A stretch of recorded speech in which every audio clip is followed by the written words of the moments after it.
Testing, testing. Do you read me? Is this thing on? I have had nothing but technical difficulties this morning. Just trying to get everything working has been a nightmare. Anyone hear me?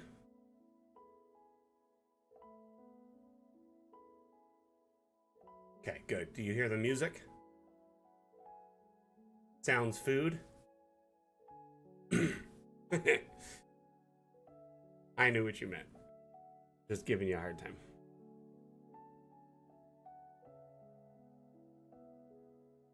Okay, let me take a look at the Steam stream.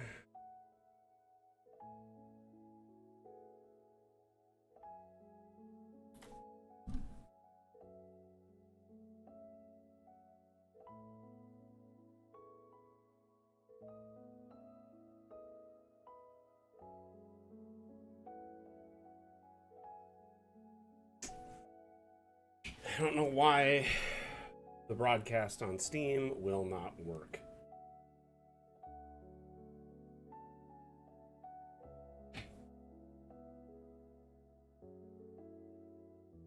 Frustrating. Not much I can do about it. Alrighty.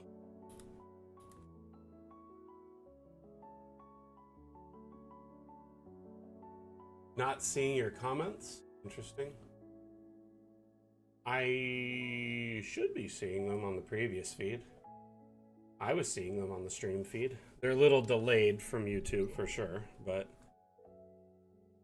welcome, Brandon.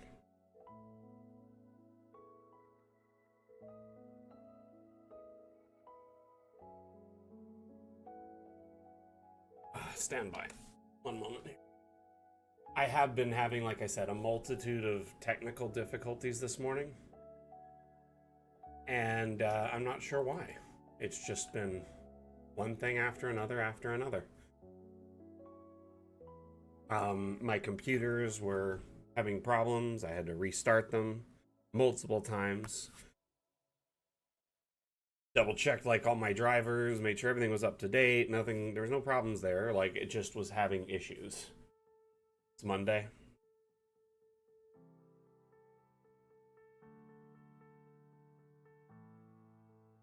Is that what it is? It's just a curse.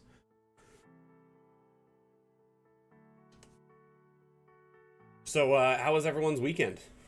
Let's talk about it. What'd you get done this weekend? Do anything interesting?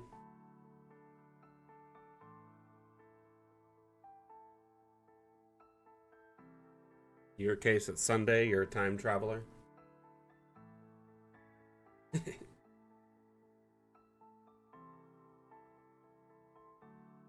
Oh. Still on my first cup of coffee here.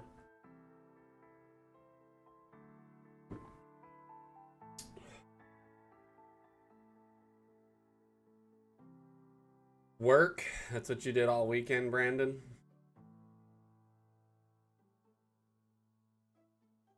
Got some pen blanks. So you using a lathe to spin out pens?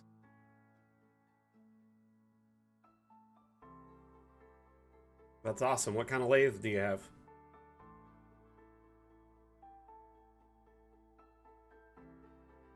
My neighbor in the previous home I lived in Vegas, he also spun out like pens and bats and all sorts of stuff. He was pretty good at it. I'd go over and just chat with him, and we'd have a few brews, and I'd just watch him use his lathe. My dad had a lathe when I was growing up. My dad had a massive cabinet shop, and he did finished carpentry, cabinet work, and just, you know, all sorts of carpentry. And I spent a lot of time like in his shop growing up, so I have like kind of like a special place in my heart for woodwork, you know?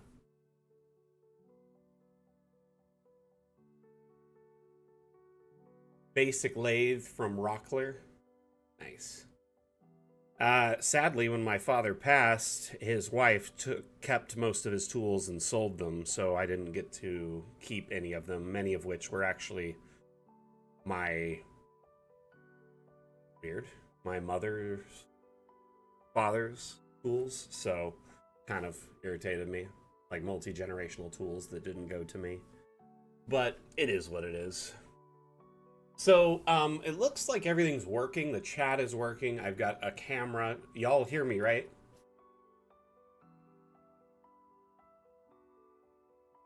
Yeah, I would have gotten a lot of neat custom like tools that my dad built and all his jigs and like obviously a lathe, bandsaw, table saw. Like he had this cool like drill setup that was a bunch of like drill presses laid on their side that he made custom, and essentially he would push a door piece into it and it would put all the holes to mount like all the door hardware that he would use for his cabinets in like a single thing. It was really cool. Man, I would spend so much time in his shop, but I kind of would like get like I'd mess around, crawl all around. I get like sawdust, deep inside my throat because I was just breathing it in all the time. But yeah, I enjoyed spending a lot of time at the cabinet shop when I was young. Kind of miss it. I do a little woodworking when I can, but I'm not like, I don't have a ton of woodworking tools compared to what he had. I feel like I have nothing. So it's a new Mapmaker Monday, and for those that are wondering what that is, Mapmaker Monday is supposed to be a stream where I build a map live for you to watch and learn and kind of interact. And I was hoping today we could pick a theme as a group. Because the last theme was also kind of a suggestion from a community member, and it spiraled into a massive map.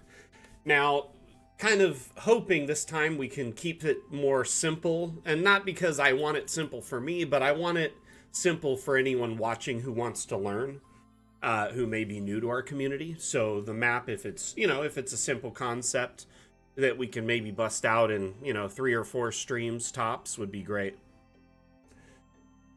I would imagine there's at least a handful, but many of them could be just lurking silently, or there are a few people who are new within the last few weeks that are still learning a lot, that have been watching the streams. I don't know. I don't like to speak for anyone in particular.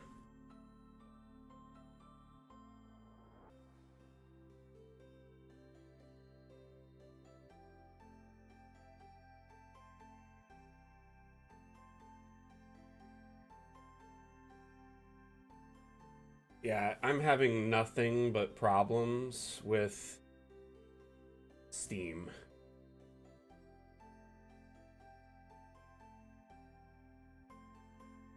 I'm gonna probably just have to start doing independent streams there because I can't get it to work.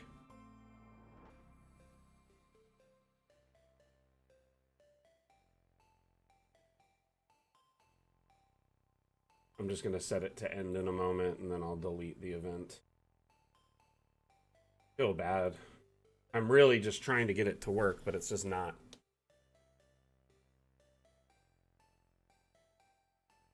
Sewers would be a good one. That's a good one. Brandon's new, he says. So, yeah. Wizard's Tower, I would love to, but you know what? In just a few short weeks, well, who knows? It could be short weeks to months. We will be showing off tons of new content from the new update, which will allow for things like round and diagonal rooms and whatnot. And so I'm thinking the only downside of a wizard's tower is it would be using the old methods that will be obsolete in less than like a few weeks. So the only concern I have with that is I'd be teaching you something that essentially would be outdated information in short order. I'm fine with doing it. If you want to learn it right now and make how to make a wizard's tower using what's available in Dungeon Alchemist, I will show you.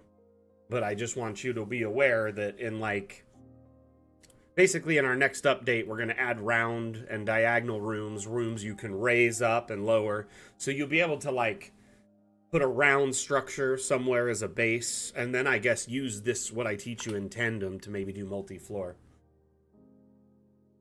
Hey Eric, how are you, buddy?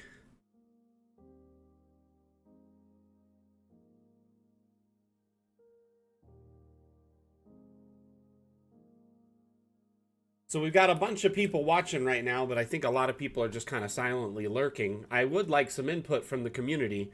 Is anyone interested in learning either of these themes? Would you want to see a wizard's tower or a sewer? We can dive into doing one or both. We have time. Yeah, it is. It's kind of a bummer. You know what I mean?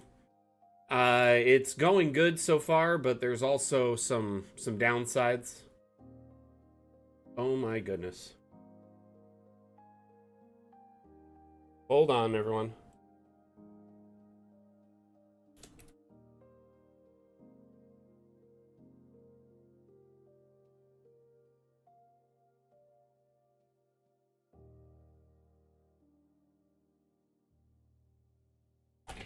Okay.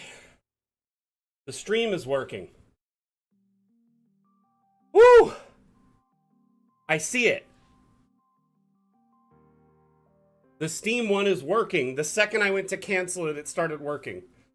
Okay, I've been trying to get the Steam okay, so I'm multi-streaming on like 7-8 platforms right now. We are live on Twitch, Twitter, Facebook, YouTube, Trovo, Steam, Kick. And it's frustrating because Steam wasn't working, but I just verified it is working. I am so happy right now.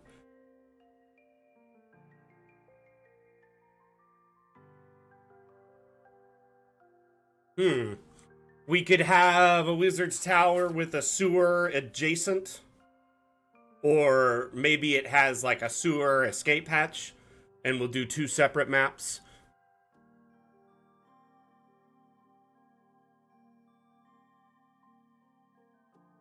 So first off, welcome Steam viewers. I'm glad this is working. I have had trouble getting the Steam multi-stream to function, and I'm just so happy that it is functioning right now. If you can hear me and you're watching on Steam, I'd love to get some feedback in the chat. If not, if you're having trouble viewing it or whatever, or if the audio's choppy, please let me know. I'll do my best to try and fix it while we're on the fly live. Could you do a in the clouds theme map or underwater? Both of those themes are going to be a little bit custom and complex, and I'm hoping to address a little bit more simpler theme today, Alaska.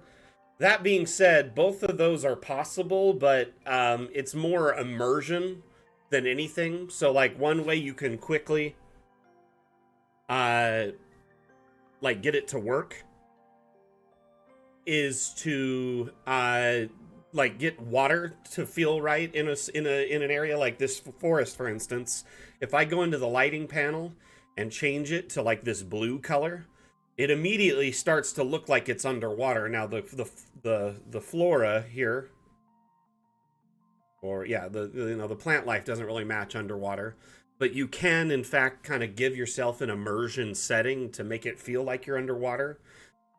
So if you were in like a desert and then added some basic plant life, some rocks, maybe some coral and fish from the workshop in the asset browser, you can quickly make it underwater. Clouds is a little bit more complex. It takes manipulating something called abstract objects. Abstract objects are placed here under the object panel, and these are custom objects that you can insert images into. So imagine you inserted like a sky plane into one of these, and then you turned off collisions and made it the size of the entire map. And essentially you would put this across the whole map underneath the area where you want to be floating. And then, this is kind of tricky, I'm not gonna lie. But you see how, like, now the plane of, like, the land is essentially above this green thing, which could have a custom image in it. So you could put a cloud plane in that, and then you could have, like, a flying, hovering city or whatever. Anyway. Yeah, unfortunately, the Steam chat will not show up there. I have to keep an eye on it. And I cannot do anything about the delay. That's just Steam. I'm just happy it's working, so let's start with that. You know what I mean? Anyway, that's kind of a quick overview. You have to do a little bit more work than this, but that would get you started on either concepts, my friend. Vanyakos, how you been? Long time no chat. Let's dive into the Wizard's Tower really quickly. So, first things first, Wizard's Tower, you usually think of a round tower. I'm going to build a tower using what's available in DA right now. Multi-level at that. So first things first, I want to level out this terrain in this area to place the tower. So I'm going to go into the terrain tools, edit terrain tab, hit flatten terrain to room height. That will flatten it to what is considered AI room height, which that's a good placement to build a room anyway, because then if you build any adjoining like AI structures, they'll be at the same height. So we're going to start with that. I kind of just flattened out a little impression here in the ground. Nothing fancy. I am next going to go to the object panel and hit paint objects tab up at the top here, and then hit erase objects. I'm gonna make that brush big. I'm just gonna clear out like all the plant life in that center area and the rocks kind of adjacent.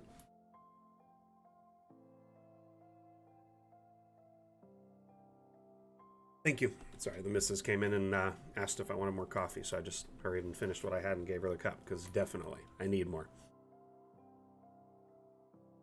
Okay. Next, now that I've got this kind of flattened impression, what I would like to do is, instead of it being grass, I really like the idea of this being kind of like stone or paver. And to accomplish that, under the terrain tab, there's the paint terrain tab at the top. So you can click the various terrain options. There's like a stone one there. That one kind of looks like pavers. Oh, by the way, that light is really making things a little trippy here. So I'm just going to change it back to like the regular time of day, so I can see what this looks like. These are great. I really enjoy these overall, like this stone work. You have different types. There's also this one here. You notice how the dirt was kind of peeking through the cracks of the other stone? What I'm going to do is go over with this stone first as a foundation of a base layer.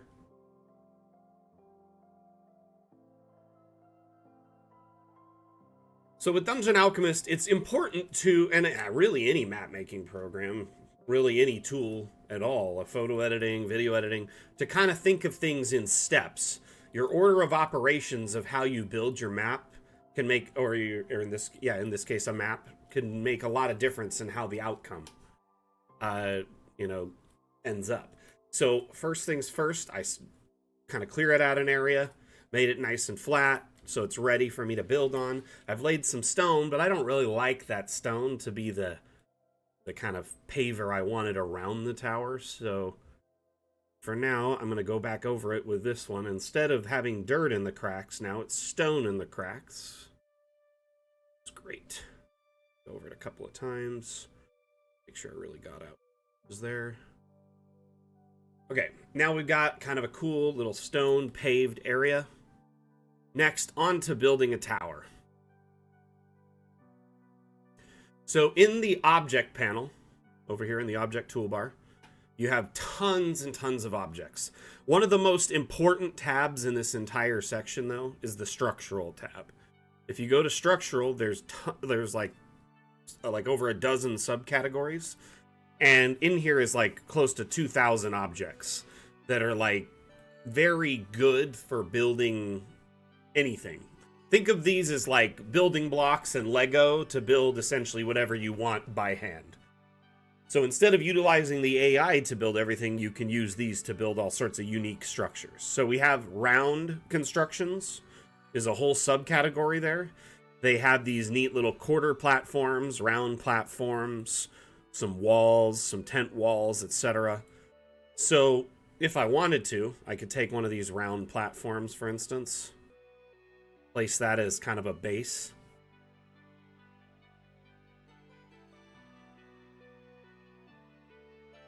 We've got these walls that will fit around it.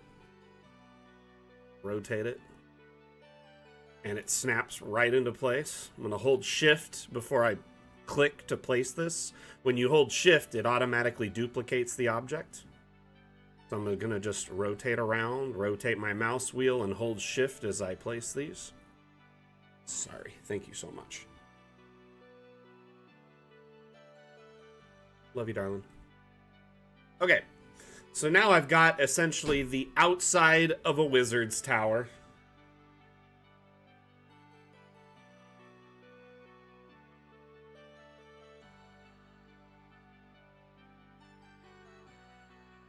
Yeah, Can Man, I'll try and get better at it. At the moment, I'm watching stream chat across 3 different screens on 7 different platforms, and I'm trying my best to stay on top of it and teach new concepts while still chatting with all those people. So it is I'm doing my best, but I'll try better to both read names and the question if I can. Oh my goodness, that coffee's hot. I'll let that cool down for a bit.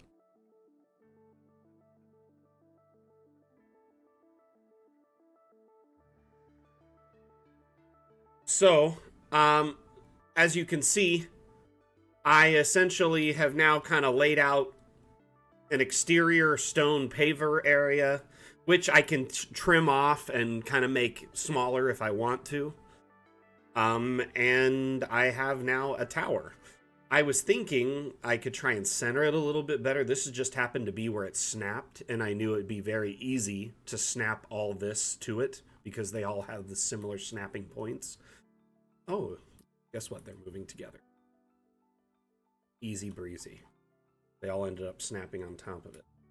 So I'm going to recenter this kind of in the center of this stone pile. Not so obviously centered. Hey, Ricky, how you doing, buddy? Good morning to you, my friend. Oh, I might sneeze.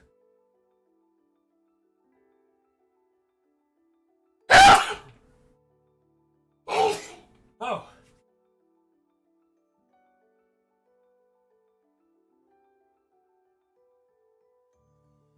Oh my goodness. I am rad fantabulistic. Thank you for asking. So we have the first floor of our tower. We got to do a few things though to make it feel right. First off, we don't have a door. So how can we solve this, right?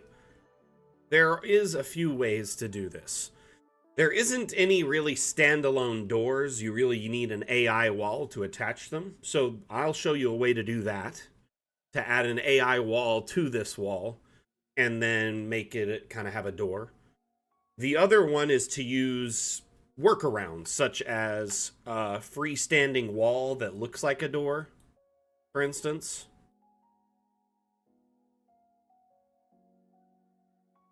You know, something like that. Kind of, is that a mirror or what? But something like this could look kind of like a door sitting on the edge, right? Not necessarily a perfect solution, but it works. The other one is a gatehouse type thing where it extrudes off like a room with a door. So that would be the AI option. I wish I had drawn that first. I'll move the house to it. I'll just show you this first. So I'm going to just draw this, but what I'm going to do is no objects, no windows, no doors, just walls is what it's going to generate with. And we're going to go with the castle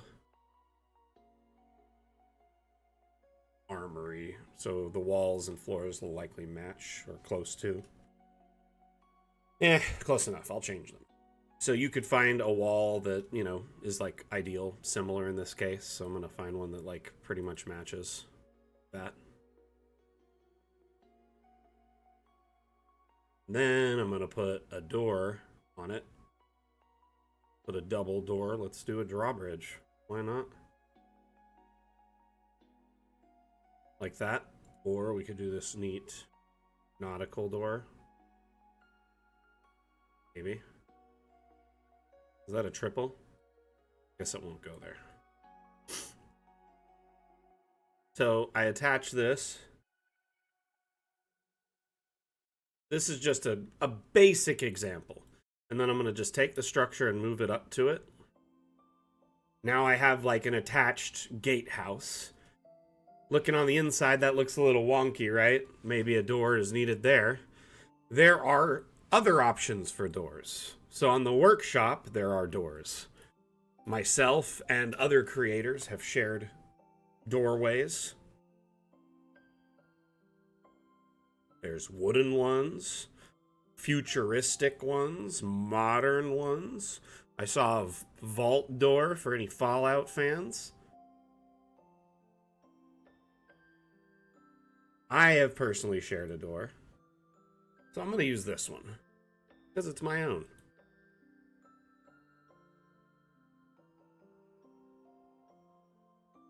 And then to really tie this together, I know there is some stonework.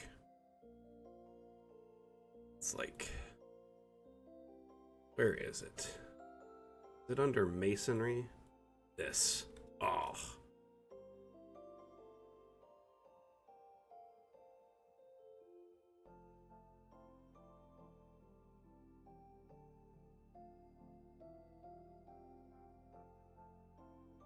You see what I've done there? In just a few clicks, I have made like a custom door that fits onto this rounded room that wouldn't have normally had a really simple option. Yeah, I've noticed that.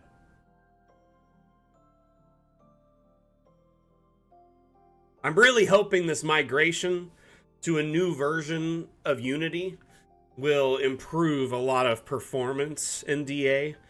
Just for a little, and for those that aren't aware, so our update Magic, we were in testing mode, testing objects, testing the build, essentially getting ready to get it ready to launch, right? We were in the final stages before like priming it to launch, and I discovered a massive bug that was actually a limitation in Unity in the build of Unity we had for Dungeon Alchemist.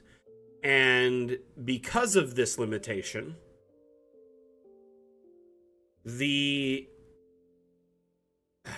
how do I say this? Essentially, there was a limit on how many textures, a hard limit on how much texture data there could be, and we hit it. And usually games get around this by having like levels that load textures per level. So each level kind of hits that max limit, and then they have way more than that in the game. We don't really have that option because DA loads everything in a single instance. And that's what is essentially the holdup, the delay on Magic right now. What's causing the delay is we're having to migrate Unity from 2019 Unity to a 2022 or 23 version of Unity. We ended up opting for a new version that didn't have any of the weird agreements for Unity's like licensing agreement stuff that people were mad at them about recently, which, and for good reason. I'm just more pointing out like what was going on. Yep. Ricky, that's cool.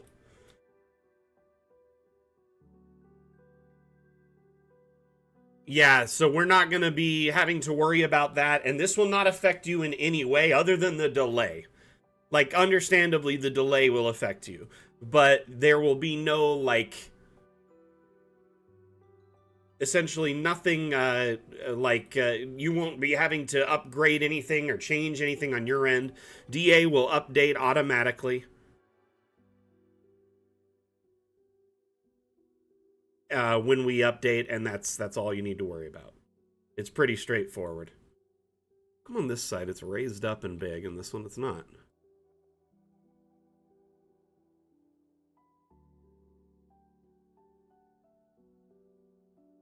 When I made this object, I made sure that its center point was on the hinge, so it would rotate on the hinge. I just thought that was kind of cool. I thought it was pretty cool. So basically, the delays are because of me. If you want to be mad at someone, you can blame me. In a long story short of way. I honestly do feel pretty bad, but I feel better that I found the bug and not the community, you know? And I found it early instead of us like in the 11th hour type sitch. Basically, the devs wouldn't have noticed it until they played with a live build. They're playing with the dev build on their end. And my build is like a dev build that's turned into a live build. I essentially have a Splinter build on Steam that I can load up at any time.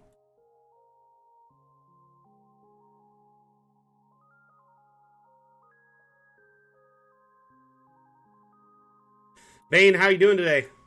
What you been up to, buddy? YouTube, you still there? I gotta make sure that your chat's working. Facebook, we got any of you present today? Represent.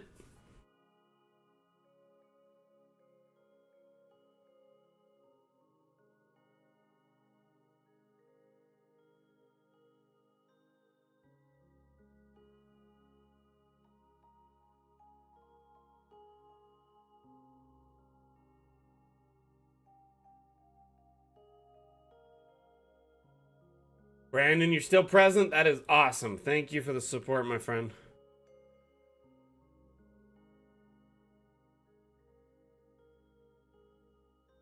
Okay.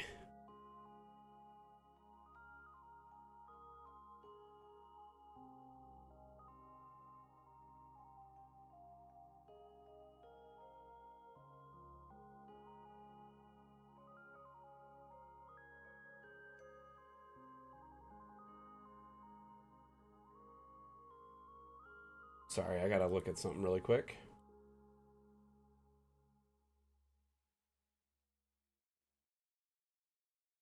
So far, is this concept vibing with everyone? We've got essentially like kind of a gate, like a little attached gatehouse to give it better immersion. I could put any really door I want on this, but I liked that one. Let's put this. No. That one. No. That one. Pretty cool. Those kind of match. Let's do that. Yeah, I know. I'm more just kind of adding this. We also need to decorate this floor, which is pretty important if you think about it. If you really wanted to just add a second floor, you just make a new stone platform, raise it up.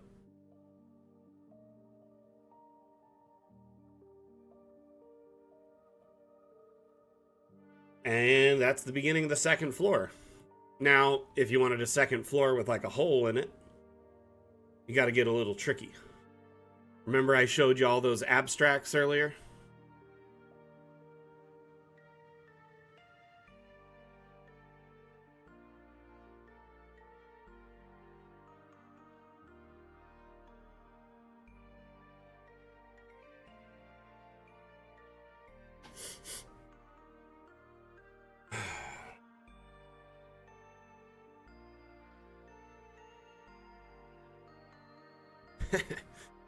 Luckily, Mac had a little bit of forethought and has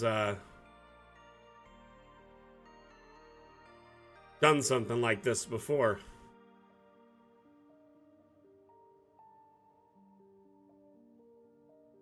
So I essentially, at one point in the past, you know that stone platform down there? I actually took a picture of this on top of one of these like green images as a backdrop and used it as kind of like a prop staging. Sorry, this looks awful now, but I took a picture of it where there was nothing but green around, screenshotted it, put that into a photo editor, and I trimmed off all the green, did a, you know, what is it? The color selection, got rid of the green, and then I trimmed the size of the image to 1024 by 1024, which is the size for these custom images. And I erased a portion of it right there. So it's essentially the same image. The color doesn't quite match perfectly, but it is the same image. So it took a little bit of work on my part, but when all's said and done, you could have a staircase and you could see through. Oops. So let's grab this abstract. We're going to put that to the side. We're going to grab a stair. A Care Bear stair. Upstairs are your friends. Yeah, that alpha layer, the shine, will be removed if I'm not mistaken. So downstairs, they have this problem where they want to sink into the ground, and that will ruin this building. We don't want that. Upstairs can be downstairs if there's a hole in the ground. So in this case, excuse me, it's an up and a down stair. I'm going to put this stair kind of over here. Yeah. Not going to be a perfect match. You're going to have to play around with it. Get it just right. That's pretty good, actually, for a first try.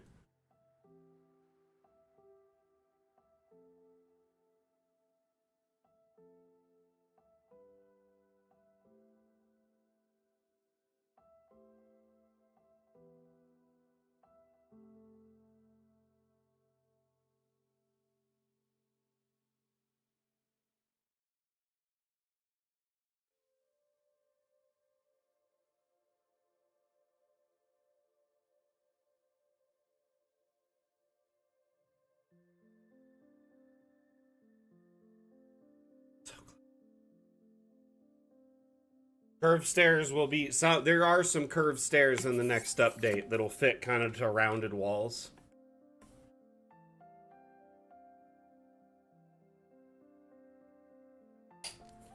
No, that's an abstract, and we can't put abstracts on the workshop yet, even though I begged the devs to add it. It would be the ability to add images to the workshop that are 1024 by 1024.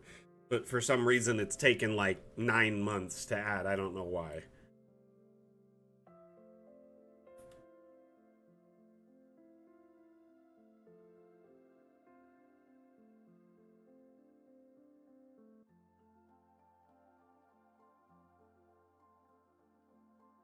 It's a little short.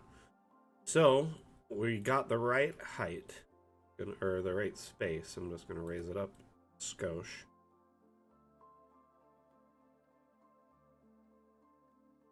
But Von Yakos, this abstract, I'll give it to you. If you want it, just DM me and I'll send it to you.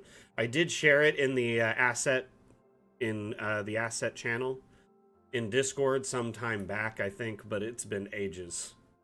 So as you can see there, we now have a staircase going up to the second floor. Da da da da. Pretty easy. Nah, it took me a little bit of work, as you saw. It wasn't a straightforward process. Takes some working arounds, some doings, if you will. But I've got it figured out. Kind of. It works well enough for me. I'm happy with the results. I'm going to put a little latrine right there, because the wizard's got to, do his business sometimes. And I don't just mean making potions.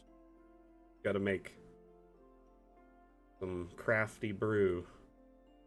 Kind of looks interesting there, and it matches the stonework. And then I'm going to put like a curtain. Because, privacy, yo. Let's see here. We're going to go to the round constructions, and we're going to put a rounded tent wall. That's pretty cool. Pretty cool.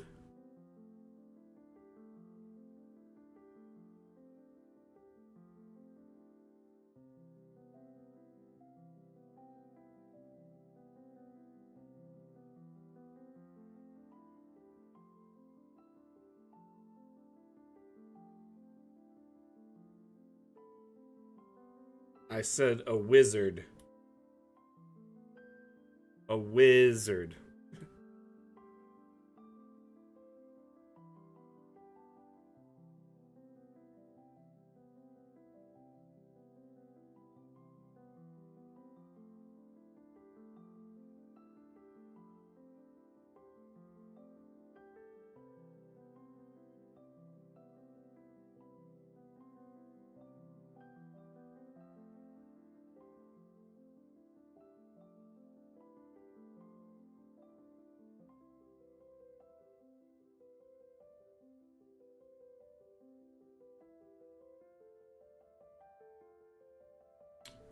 bummer. So, here, I want to see how far that protrudes.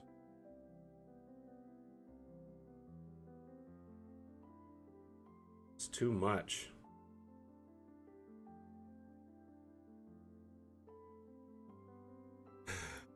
So what I was hoping for is to have all the objects on the lower floor on top of the ground piece. So you see this piece here, the centerpiece? If every object's on top of it, they move together as one. So some of them aren't on top of it. Obviously this staircase, this little frame, because I custom fitted them around it. Speaking of which, I gotta fix that floor.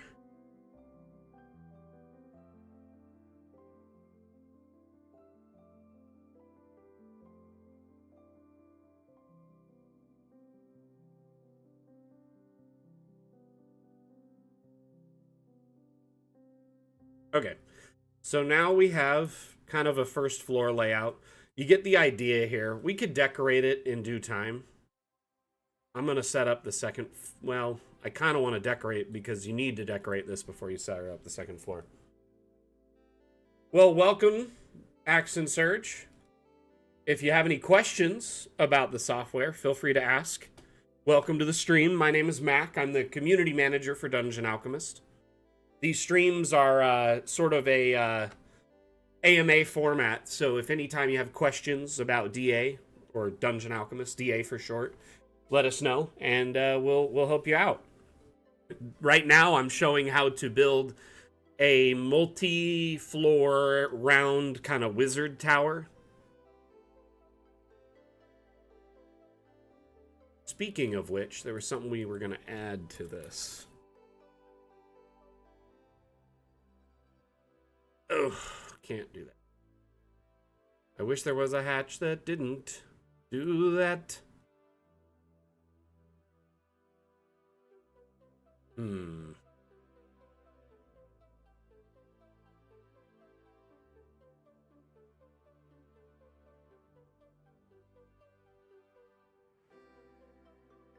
gonna talk to the devs about that. Would be cool if there was a hatch object that you could just put anywhere that didn't, like, this doesn't even open and it cuts that out. Like, what's the point? Why does it do that?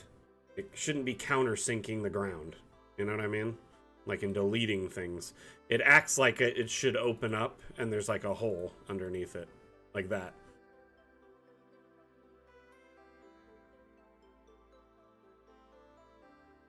That's cool. How did it go?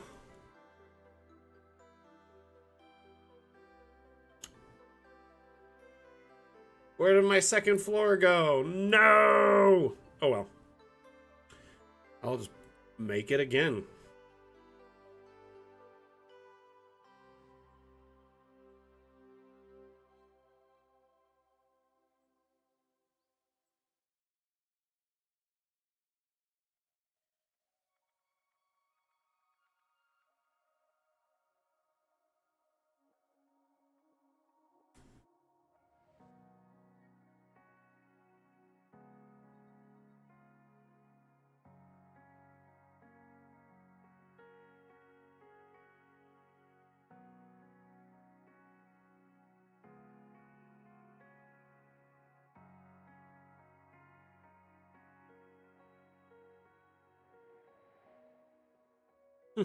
Don't forget to save. Thanks for that.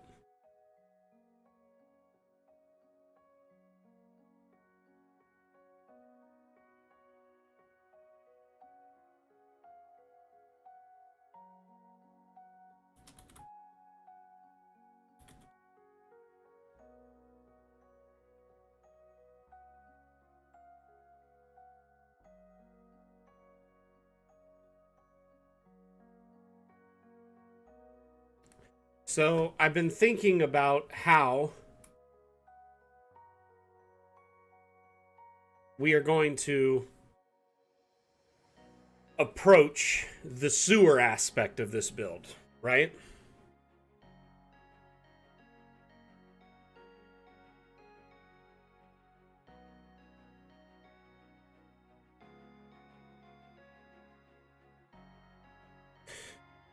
Are you using your maps in a virtual tabletop, Action Surge?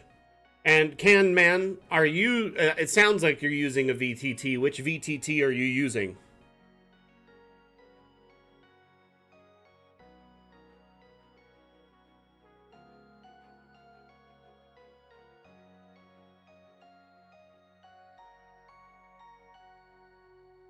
You're using Fantasy Grounds, Can Man? Roll 20 for you, Action Surge.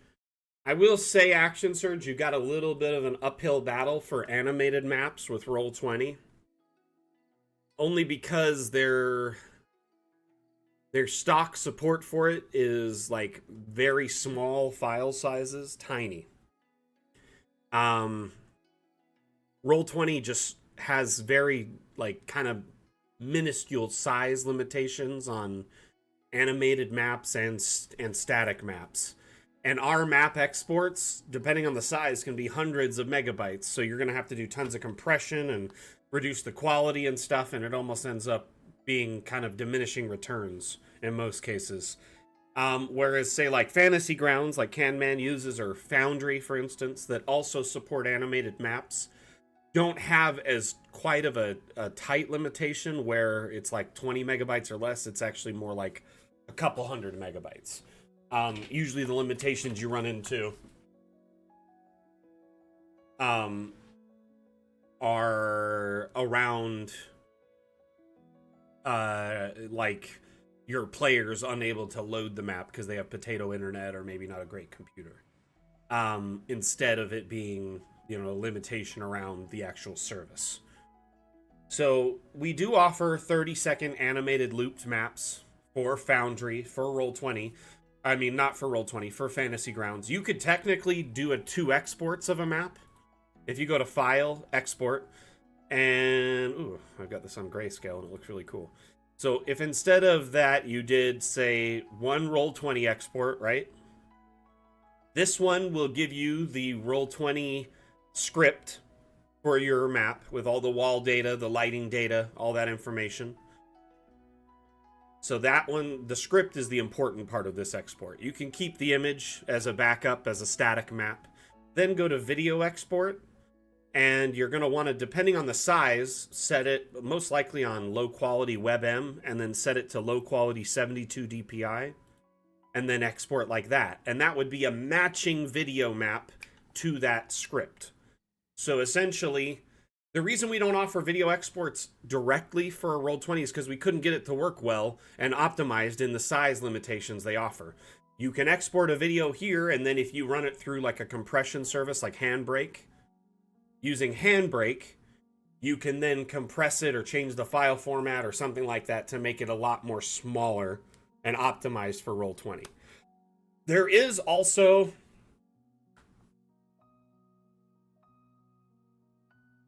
10 megabytes for animated maps for publishing purposes, like if you're sharing them on their store, or is it 10 megabyte limit for local when you're playing with your friends?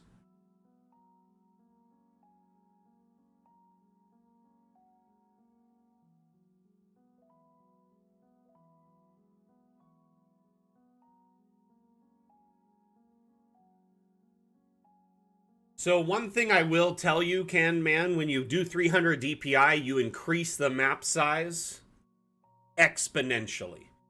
So even Fantasy Grounds suggests 72 DPI for their maps.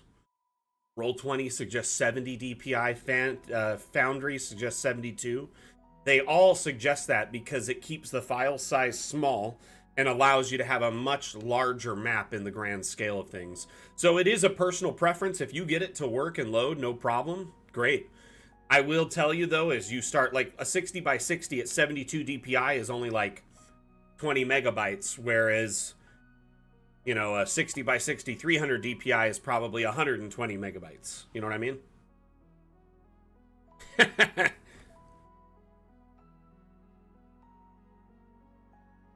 So 72 DPI is, I honestly, these labels just need to be changed because they mess with your head.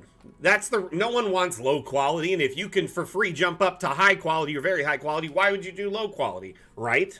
Okay, what these need to say is print quality, VTT standard, so it needs to start at VTT standard, VTT high quality, print quality.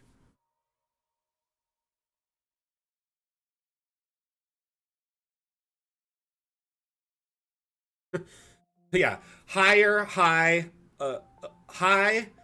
very high, ultra high.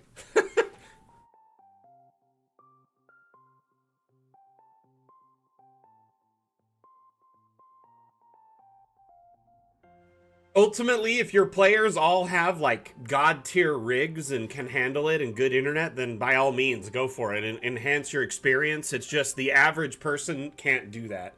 Usually there's one weak link in the chain. One player is playing on a potato computer or has throttled internet or limited data plans or something like that.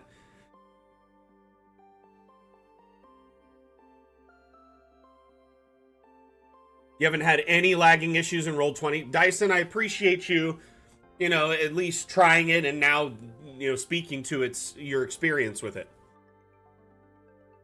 Okay, back to the map at hand. So I'm going to leave the idea of decorating this for later. I'm going to start the second floor just so anyone can see what I was going to do here. So I'm raising this green kind of level up here. And I'm going to insert a custom image from my collection that I made in advance. And boom, we have a staircase going up to an upper floor. Mac is the greatest. I think that looks awesome. So now what I would like to do is maybe put a banister here. So to do that, I'm going to go back to the structural tab, but I'm going to go to freestanding walls. And look at here, we have wood banisters, stone banisters. I kind of like wood. Like, wood banisters seem clean and, like, normal.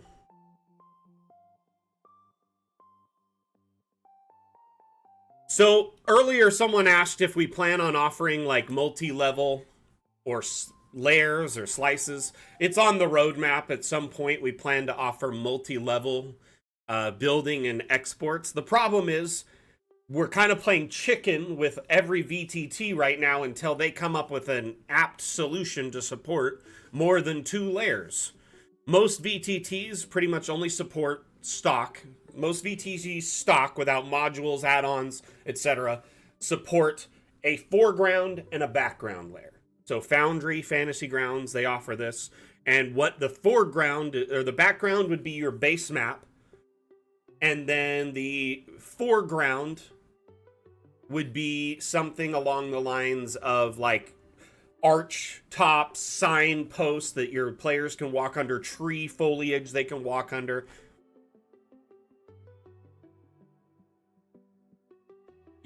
I honestly wish I could be sharing more content. I had a conversation with our lead developer this morning about it, essentially telling him that my hands are kind of tied right now because my build is so scuffed. He has been making leaps and bounds in updating or migrating, I should say, from an older version of Unity to a new one, but he says it's cropped up a bunch of little micro problems that he needs to fix. So he's working on those, right? But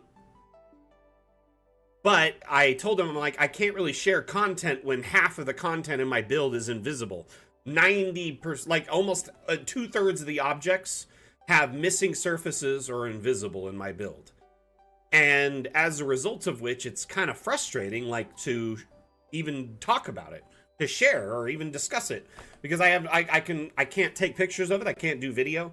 So I explained this to him. I'm like, I can't even do anything teaser wise or make trailer content because of this. And he said that he's going to put my build at the forefront. So soon I should be able to at least do some teaser content again, in at least a semi-migrated build. So there's that. That's good news for the community.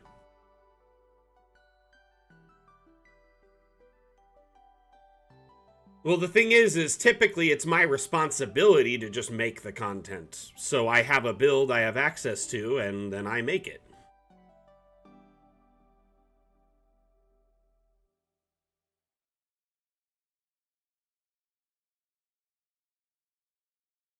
But for some reason right now, Overland maps, that's a really good question, actually. Our devs have stated that at some point they would like to potentially tackle that. But it would be after we've delivered on all our Kickstarter promises and leave early access. Right now, we're in early access and we'll stay in early access until essentially every one of our remaining Kickstarter promises have been delivered, which is 6 stretch goal updates remaining, including the next one titled Magic. So after Magic launches, we have 5 more updates. After that, the devs have stated they would like to attempt an overworld biome.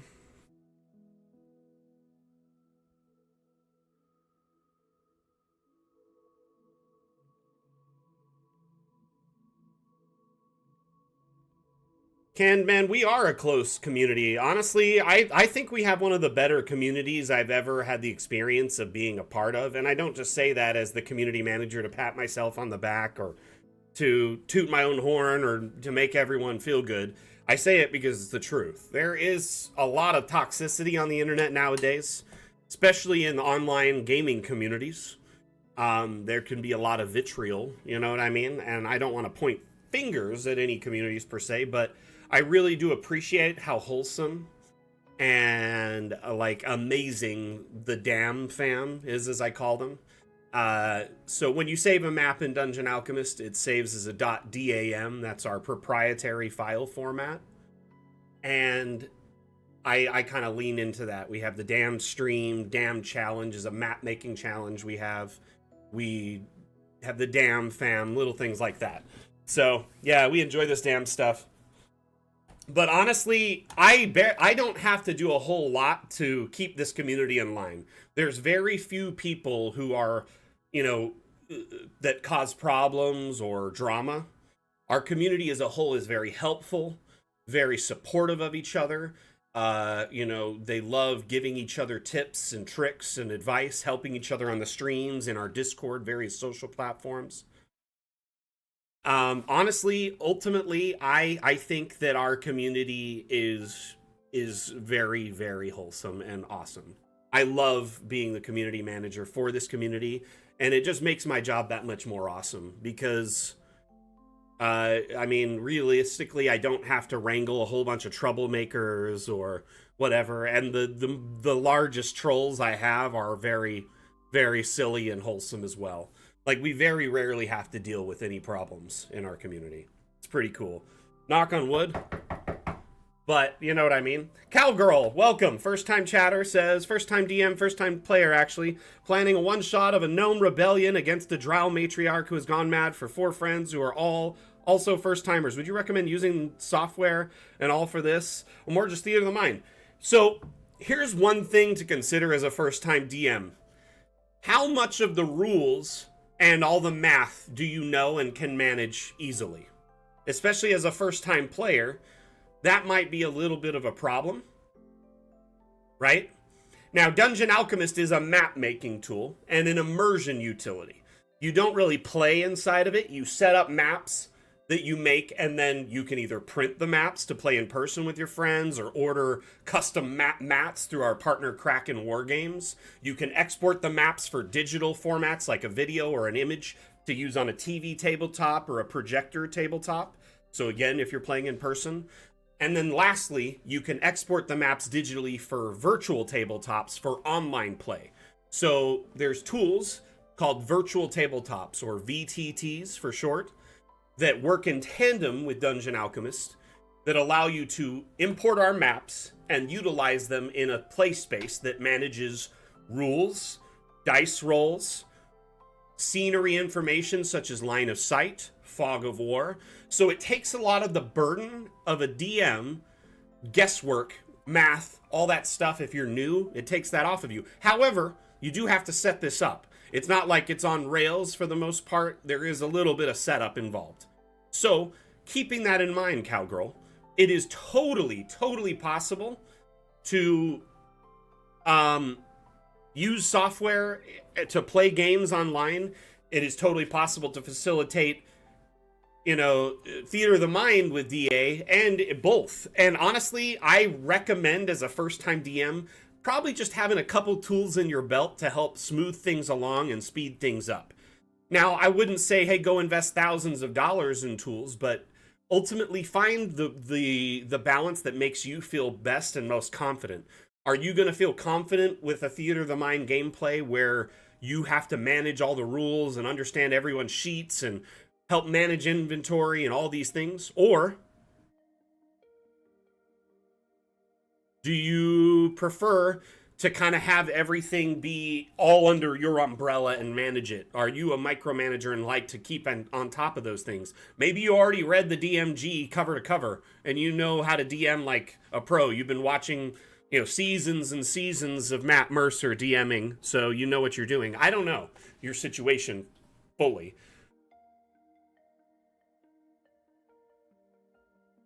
Yeah, honestly, BG3 is kind of like a modded version of 5e. It is 5e at its base, but it has a lot of elements that are different.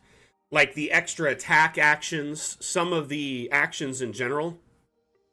But yeah, theater of the mind is a good way to convey like general interactions, like maybe chat with like an NPC, or you're conveying like, travel. Oh, you travel across this large valley and you see a vast mountain range in the distance. The sun is cresting over the hills, and it's the most beautiful sunset you've ever witnessed. Something like that. You could do theater of the mind for a lot of different things, especially big area shots that Dungeon Alchemist can't really do. I like having a shop because the shop location is just, I don't know what it is. Something about being in the shop and immersing yourself with the location is fun to me. I like seeing a map of a shop and seeing all the trinkets on the shelves and stuff like that. Oh, the action economy is totally different in Baldur's Gate. Now, don't get me wrong. Baldur's Gate is a good foundation, a good launching platform to learn 5e. You're already off to a great start.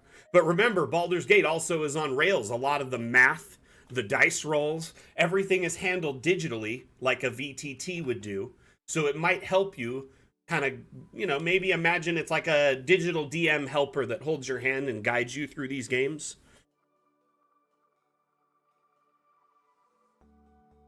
Oh, for sure, Dyson. Okay, so we've got the second floor here. I'm going to hurry and just kind of whip up some banisters. Got a little distracted as we were talking about things and I was staring at chat. Sorry I wasn't building maps. I got too busy talking. Should have been mapping. Got to map responsibly, right?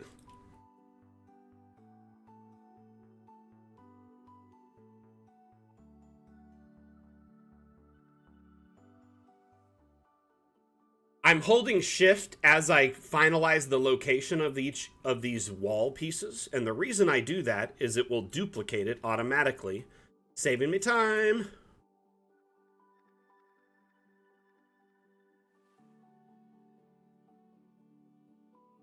Magic. I mean, objects can, in fact, stack on each other. It's pretty normal. Let me show you some tricks really quick, Action Surge. You are kind of new, so I'll give you the benefit of the doubt here. So under DA, there's lots of different ways to build. You have the AI structures. These aren't really conducive for multi-level. They're quick, build a room, have it generated with stuff, right? That's save time build. What I'm doing is all by hand, so think of it like building blocks or Lego. There's going to be a little bit more intricate building and work involved, but I get better results as a bonus, right? So, starting with this, what I did is essentially I laid a foundation out of objects in our object panel. So if you go to the object toolbar, then go to structural, there's tons of sections here. There is round construction, so there's like floor platforms, a few wall options, so you can build some round things by hand. So what I did is I laid down a floor.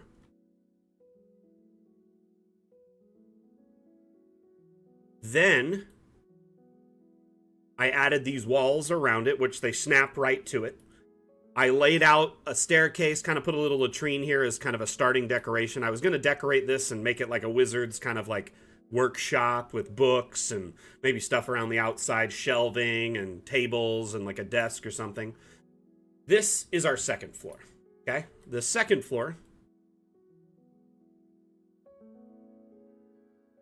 oops,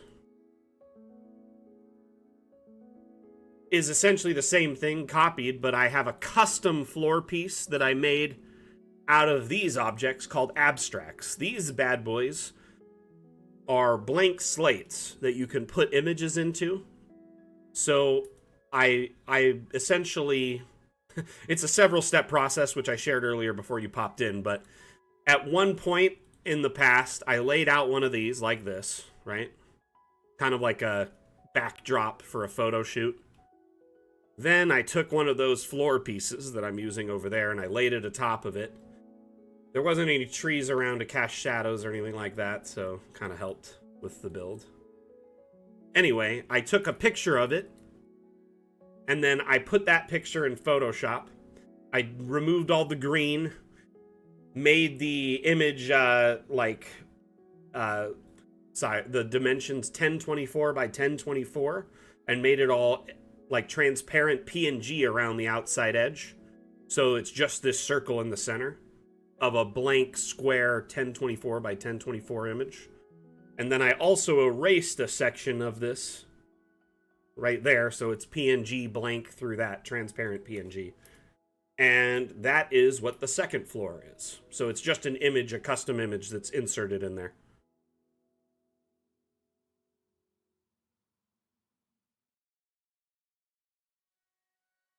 So, I'll be honest, Cowgirl, I'm not sure 100% if I helped you there. Was the answer that I gave you kind of steering you in the right direction? Is that helpful at all?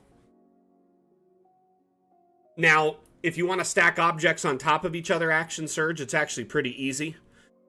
Go into the object panel, disable collisions. This is like hack mode for Dungeon Alchemist, okay? It's essentially unlocks a lot of functionality. First and foremost, it allows you to merge objects together that you wouldn't normally be able to. So when collisions are on, if you try to put an object near another one, you see those red UI? That's telling you you can't place that there. There's no room for it, right? When you disable collisions, that's no longer a factor. You can merge objects together to make new and unique objects or arrangements.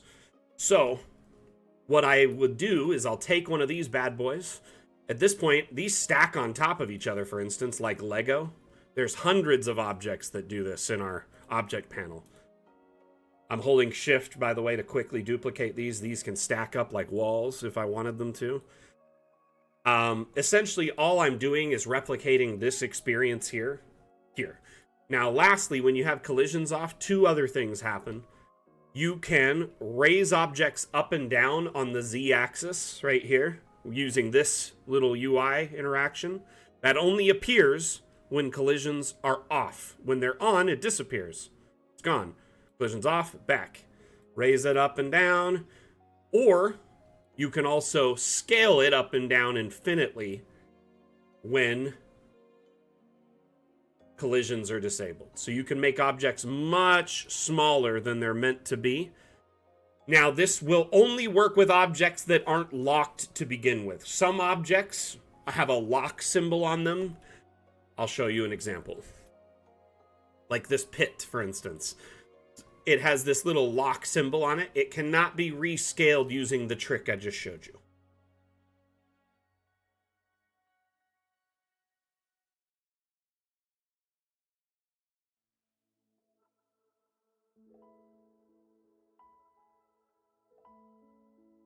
Encounter design is one of those things that you kind of get better with practice. You know what I mean?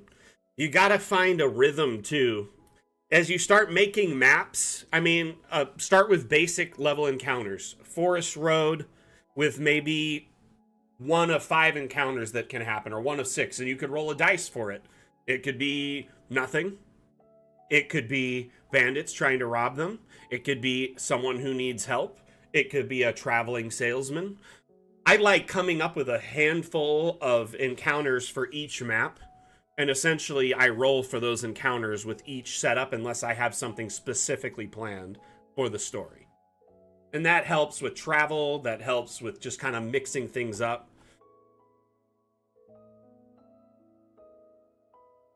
Kobold Fight Club, interesting. So that's the other thing too. I will tell you, in my experience, combat in Theater of the Mind is difficult because combat is based around spatial distance. And oh, my spell does this thing, this shape, it's square or it's a dome. You know, it does all these different things. It has this range. Theater of the Mind combat, in my experience, it's not that fun. I don't really care for it. I really am more of a numbers person. I like the logic of it. So I prefer a combat in a live map or like a VTT. And it really helps being able to see the distance between things, being able to draw distances between things. But it's basically, it's all preference. That's a personal preference.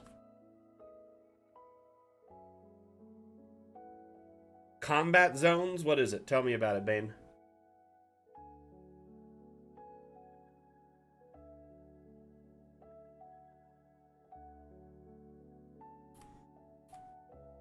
Okay, back to the structure here.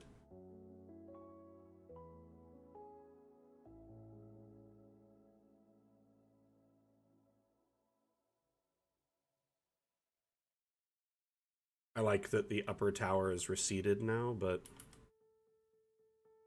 fix this here. Oh no, no, no! Just gonna delete these walls and change just one thing about this, because I'm noticing this is moved and slightly overhanging when it was like a perfect fit before.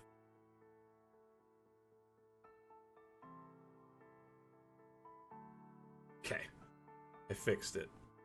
It was hanging off the edge there and it was driving me crazy. I could see a sliver of it.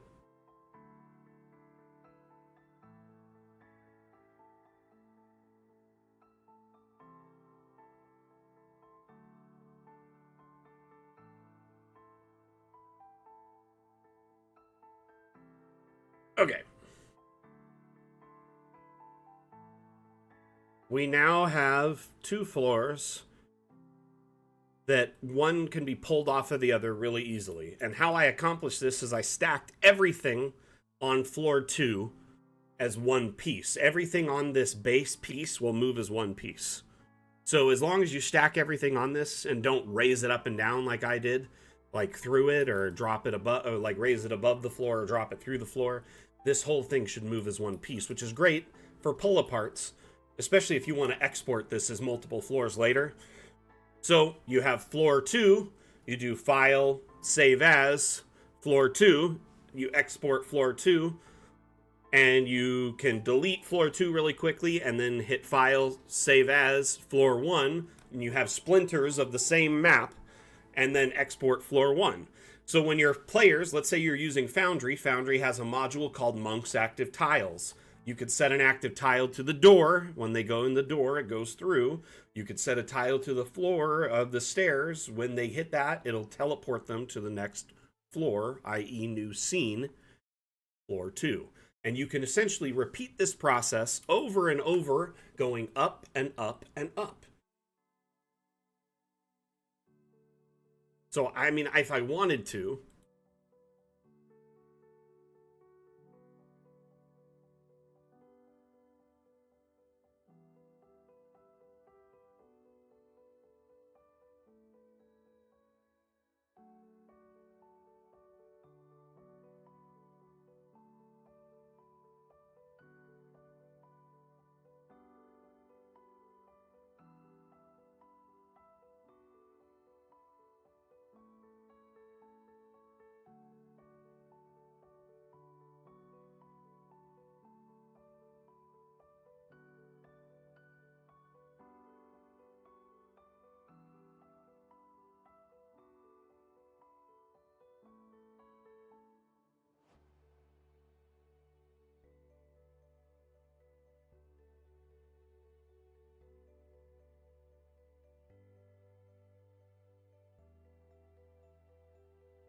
so what do y'all think?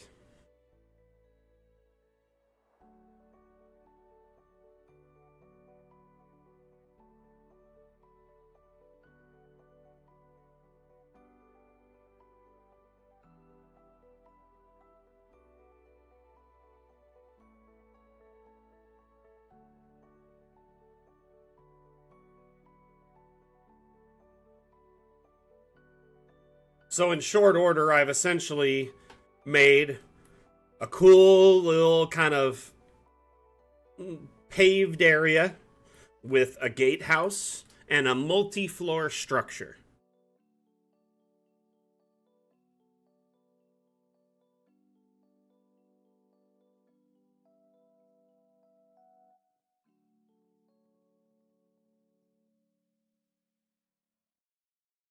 Hey, see you, Ken, man. You have a good one.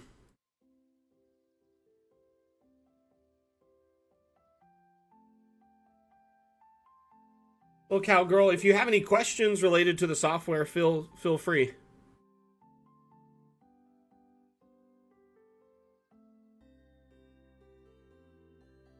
So the process of doing this is kind of arduous. I made this custom. So we have these objects that anyone can insert an image into. So imagine, if you will, this blank slate you can put a custom image into. Let's say you wanted to put a magic circle. Okay? So I found this magic circle online and I put that in there. Hey, Jack. I don't know if you saw my message earlier, but I was dead to the world yesterday. I worked like 65 hours this last week, so I was pretty tired. So it is a PNG image. The blank space is part of the PNG. This image is 1024 by 1024 pixels. Any of these that when you place them, by the way, these abstracts, notice these UI. There's one right here. It says download texture template. This is all the templates for each of those abstracts. That's the round one, a custom disk. This is the safe space of the template. This is the negative space. So this would be left blank. And you can also have blank space within the safe space like I did for, i.e., the magic circle or floor 2. So to make this floor, I actually, at one point in the past, laid out something like this, right? I'm going to just raise this up above everything so it's out of the way. Oh man, I might sneeze. Okay, anyway, I then took one of these floor pieces, which we have in DA under structural round, and I put it on top of it. We have a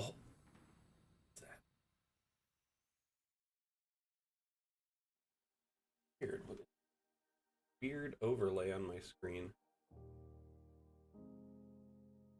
Oh, it might be Steam. I don't know what that is. You guys see that overlay in the top right of my screen? What is that? Anyway, I don't know how long that's been there, and I don't know what it is.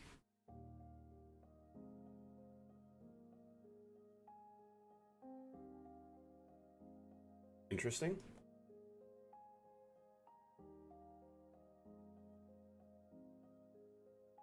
No.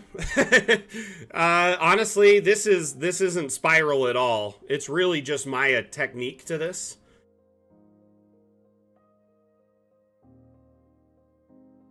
Yeah, what are those?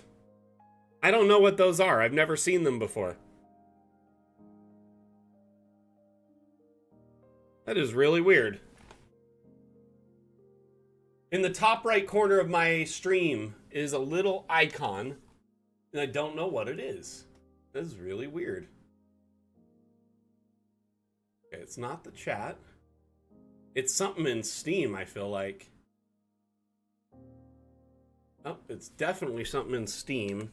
What is the Steam overlay key? Does anyone know that? It's like there's a hotkey to bring up the Steam something. It's like Shift Tab or Shift something.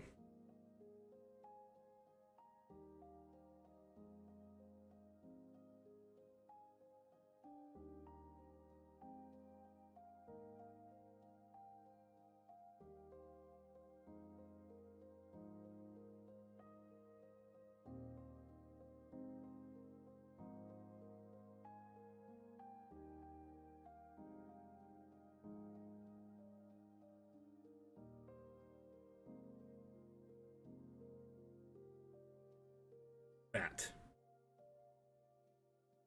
I don't know what that was, but okay. I got it. It was a weird Steam setting. Sorry, I got sidetracked. So in DA, you can like hide the UI, for instance. So I did this. I just got in really close, took a neat little screenshot, right? Then I took this into a photo editor. You can use Photoshop, Procreate, GIMP, whatever your poison is. You import the image. In most photo editors, they have what is called color removal. So you can select this green color and then it'll remove most of it, and then you can use like a wand, select this area, and essentially remove this from it. And then I made a custom new image template that was 1024 by 1024, put this in the center of it on that image I was showing you a bit ago, the overlay. This guy right here was kind of the back layer, and then I used the floor on top of that so I could tell where it was supposed to go. Kind of like a stencil. And then I essentially erased part of the floor with an eraser, like that, until it was invisible and see-through PNG. So it was like a 3-4 step process. Multi-level isn't something that is like you can use the AI to build in DA. So if you want to do multi-level right now in DA, it is all going to be by hand. You're going to have to take a few steps to make things work appropriately. So when you think of multi-level, I'm sure a lot of people want things to, have multiple floors and look amazing. The problem is, you got to think about how you're going to export this too.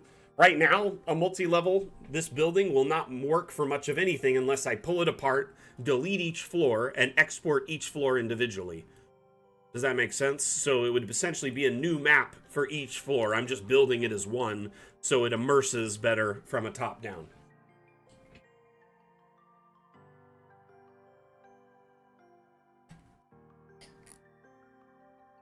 Yes, cowgirl.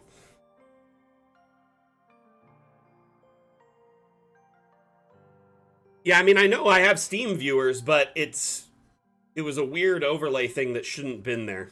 It's never been there before. It might have popped up when I accidentally hit some like combo of hotkeys. By the way, Steam, if you have any questions, feel free to ask. I know you got a little bit of delay in the chat there. My name is Mac. I'm the community manager for Dungeon Alchemist. Feel free to join in the conversation and ask away. These streams are AMA format, so if you have any questions related to DA or about our development, upcoming stuff, let me know. Speaking of which, I would love to show you all a couple of teasers from our upcoming update, if any of you are interested. That is.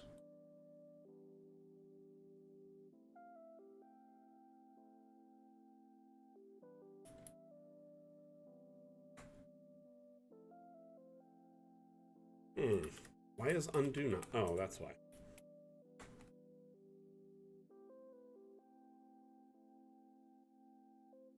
Hey, Island. How are you? Astra Necrolith. That is an awesome name. Very cool. Welcome. How you doing?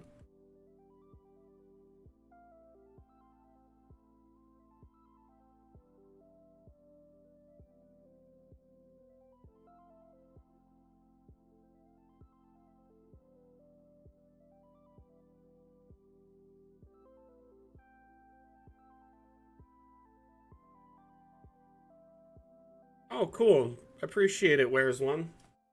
Glad I could help. By the way, we're going to be doing like a little sewer escape hatch out the back here in a minute. I was just more or less kind of showing multi-level in a quick build. What I think I'm going to do is put a cap on this, a roof, and then we'll show the sewer building next. This roof is actually one that Mrs. Mac made as something I needed or I wanted because we didn't really have any conical rooftops. This works great as like a little wizard's tower rooftop.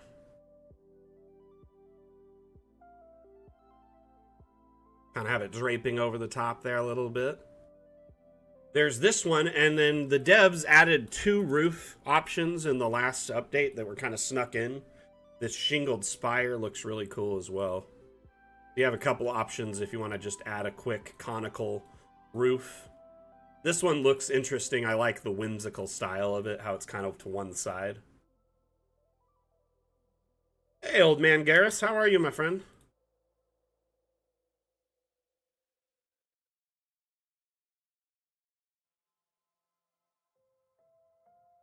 So we got a couple options there.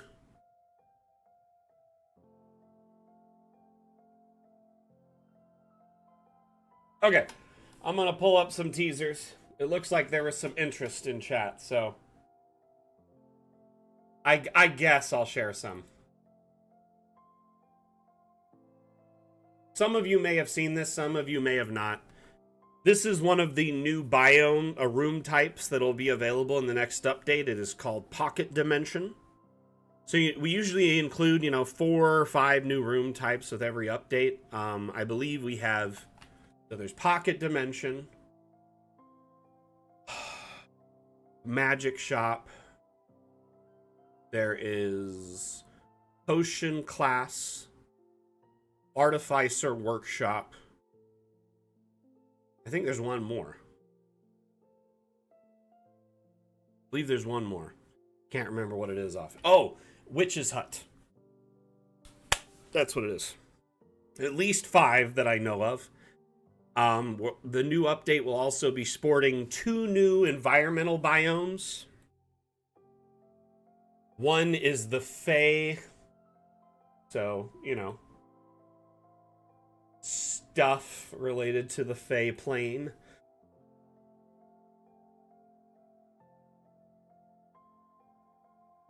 Doing great. 5 days off, a few rides on the horse, couple of visits to cafe. Toe eat? I know what you meant. I'm just joking. Read and write, D&D planning, few walks. Lots of thinking for the damn challenge. Now I have 10 ideas. Might not get it done as I need to edit D&D videos. Remember, the challenge right now is only 1 hour. So you only have to commit an hour of build time to enter this current damn challenge. We actually have over 10 entries right now. I'm really impressed with the amount of entries we're going to have. I'm excited to see how many more. So the damn challenge, for anyone wondering, we host a bi-weekly map making challenge here on our streams and in Discord. Essentially, we pick a theme as a group, and then the group is given 2 weeks to build a map of any shape and typically any size, unless there's a restriction in size as part of the rules. And the theme right now is 1 hour or less. So once you generate a map, hit create map, you have an hour to build your map and save it. Once that hour's up, that's what you got to turn in if you're entering. If your map is the winner, your map is the first map featured on the damn challenge, getting you 30-40 minutes of FaceTime with viewers. You get a $10 Hero Forge gift card. Your map is featured in our weekly newsletter and shared on our social network platforms. Essentially, it just gives you a little bit of notoriety in our community, allows you to flex your map-making muscle, and kind of have fun in a little bit of friendly competition. The damn challenge has been ongoing for almost 2 years now. It's been a blast. A lot of fun. 6 hours of video, oh my gosh. How is your dressage stuff going? Honestly, it sounds so interesting. I'm so jealous of you having multiple horses. Was that the multiple for horse? Horses? Or is it just like moose? It's just horse is multiple. Or horse. Horsies? Horsei? I don't know.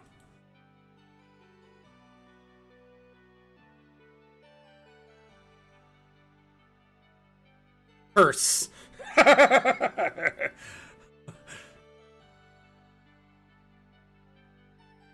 So, as some of you may be familiar with the object brush, which is available under one of the tabs in the object panel, it allows you to draw patches of objects pretty quickly. The new update will include 2 new brush types. The round circular brush will quickly organize objects in a circular fashion. So as you can see here, these spikes, quickly making a improvised spike wall for a goblin fort or a raider camp or something like that.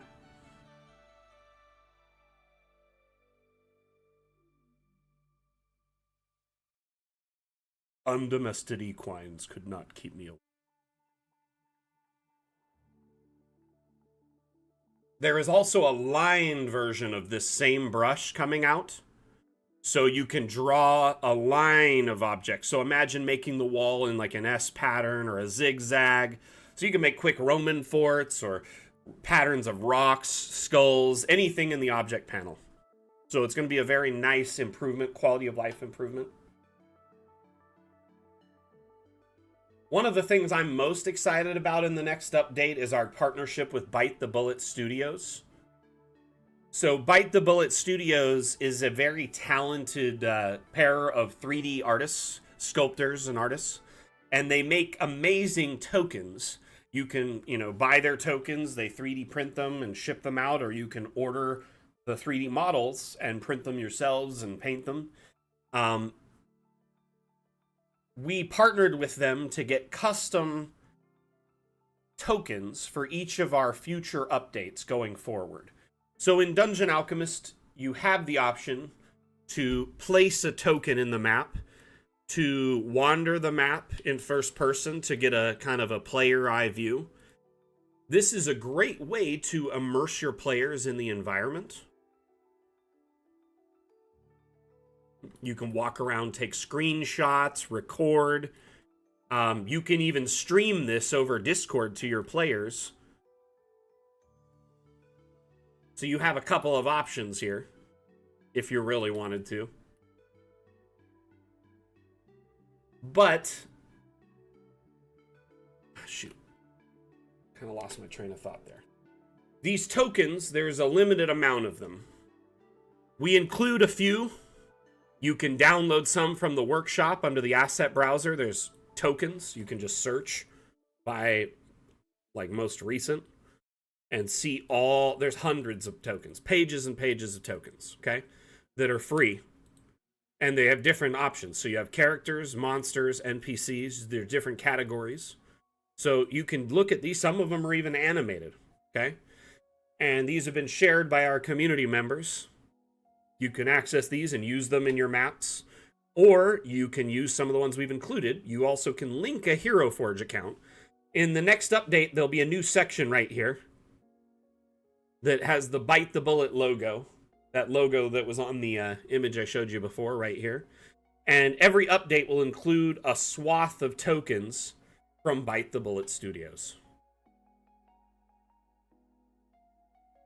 So there is the Centaur Bard. We have the Catfolk Wizard, which I'm not fully convinced that it's actually the cats in charge. It could be a Ratfolk Wizard with a cat familiar, and it's just ratatouilleing it. Got a Dryad Druid, Raven Wizard, Kobold Wizard, a little cutie. Imagine a pair of these, one on the shoulder.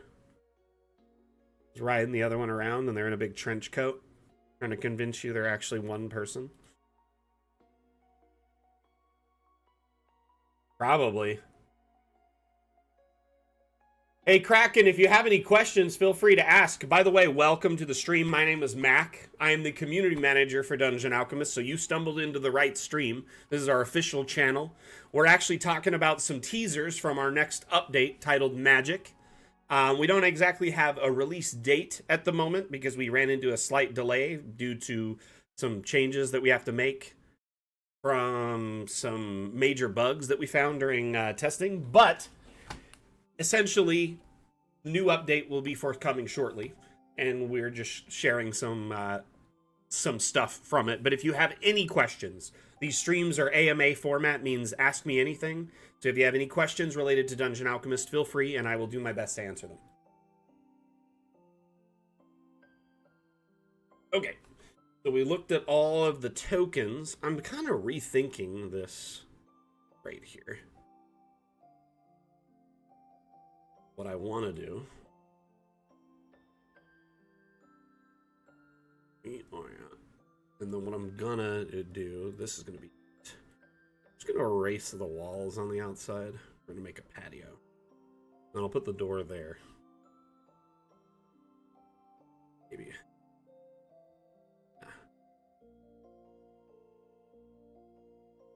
Trying to find one that fits good.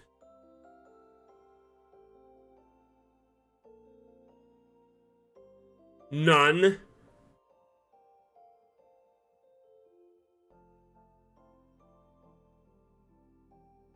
Ah, it's clipping. Dumb.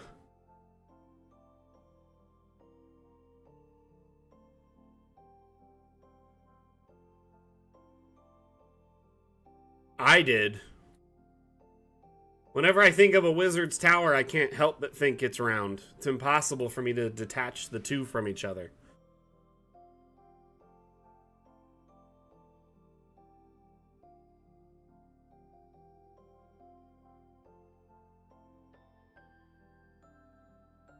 There's so many quality of life improvements in the next update. It's insane. One of my favorite is actually something pretty simple that should have been added a long time ago. Auto-saving, anyone? So the next update will feature auto-saving. You can enable or disable autosave, and you could set it to increments of like 5 minutes, 15 minutes, 30 minutes, an hour. And once you've saved the map once and you have a name for the save and a location, it will then start auto-saving at the increment you've given in the settings. And the autosave will save as the name of the map, autosave, timestamp. And then I think when it makes a new autosave, it deletes the previous autosave.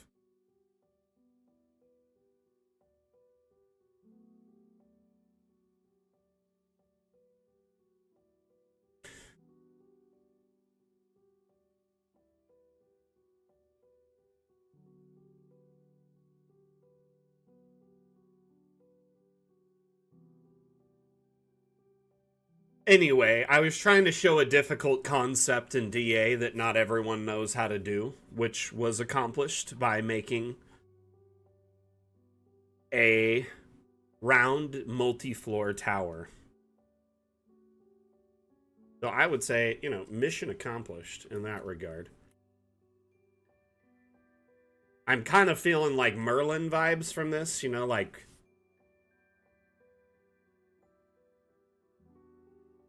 Especially because the spire is all wonky. Okay, let's add an attached escape route. Yes. Sword in the Stone version.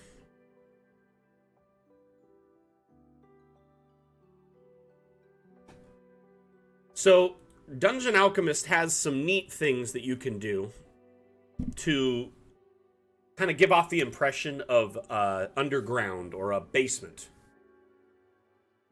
Oh, I tried loading a gigantic map I mentioned in a previous stream. Turns out the file was corrupted. Building a new village now, using oh no, Rise, that is awful. I'm sorry to hear it. Oh, I feel so awful, my friend. That is just the worst.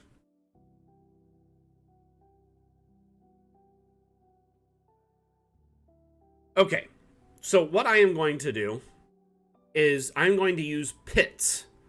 Pits are a great way to simulate a downstairs or an underground space, okay?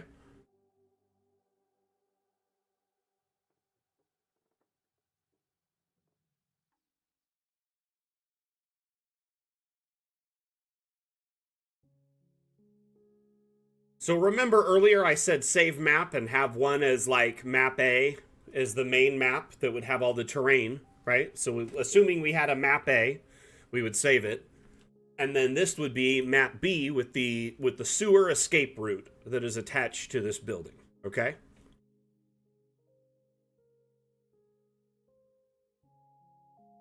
Aw, it took out my roof. What the junk? Oh, I generated walls. I was like, why is there walls? It's okay, I can read. So if you go to the wall tool, there's the paintbrush for removing walls. It's like it's a quick whoop. So this pit area, think of it as a cutaway going into the underground space below it. Sewers typically have water in them, right? So we could do a canal.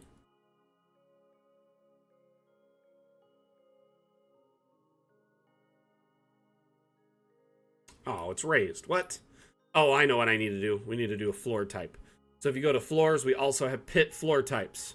So I'm gonna just, oh, what? It's raised up too. That is not cool. This is not working the way I wanted it to. Give me a second, I gotta think here. Something's not working.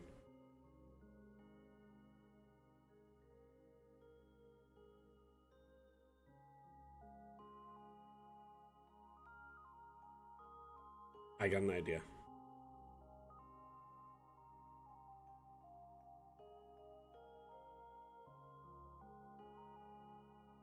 Could work.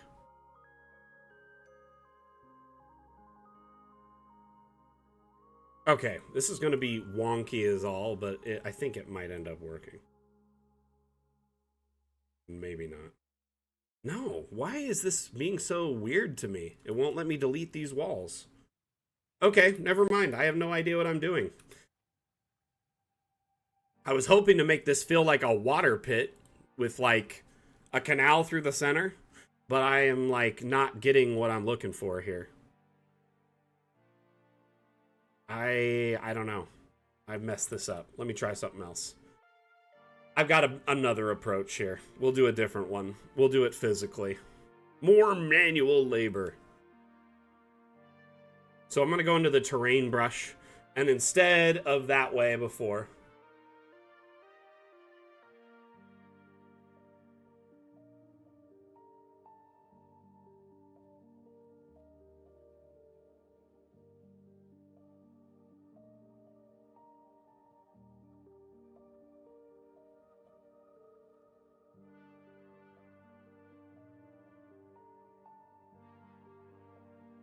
you know what, Gore? I'll try that really quick. Hold on. You may be onto something here. So Gore says, use the floor type. So what I'm going to do is just draw a regular room.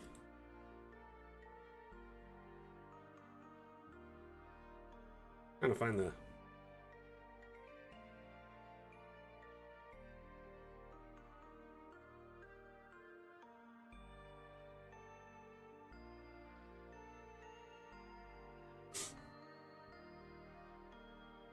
Next, we go to the floor tile.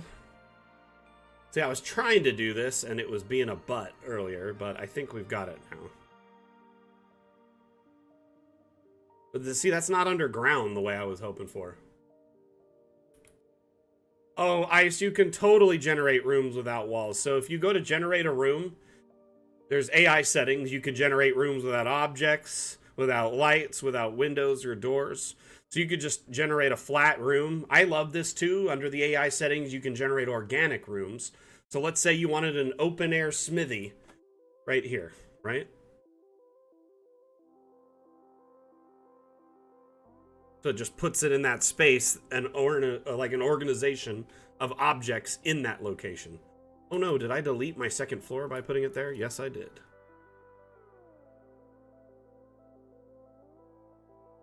Gosh, the AI is just too liberal there.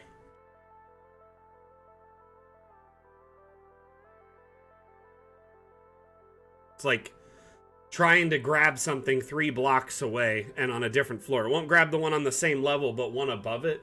That is weird.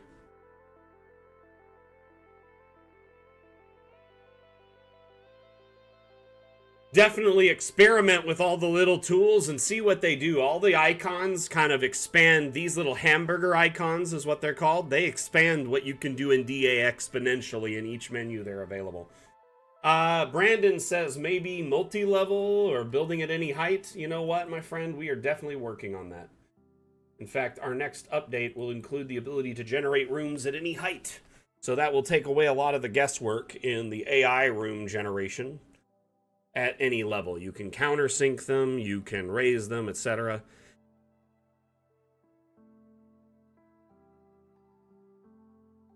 By doing this, you essentially have the option to have homes in like multiple elevations within the same village.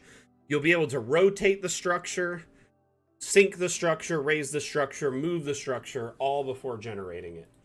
Additionally, you'll be able to shape the structure in all sorts of weird ways. I'm rethinking how to approach the sewer right now, by the way, and I think I have a better solution that we're going to do. Mixing a sewer with a regular map is probably not ideal. In fact, I'm probably just going to do a separate map that is the sewer.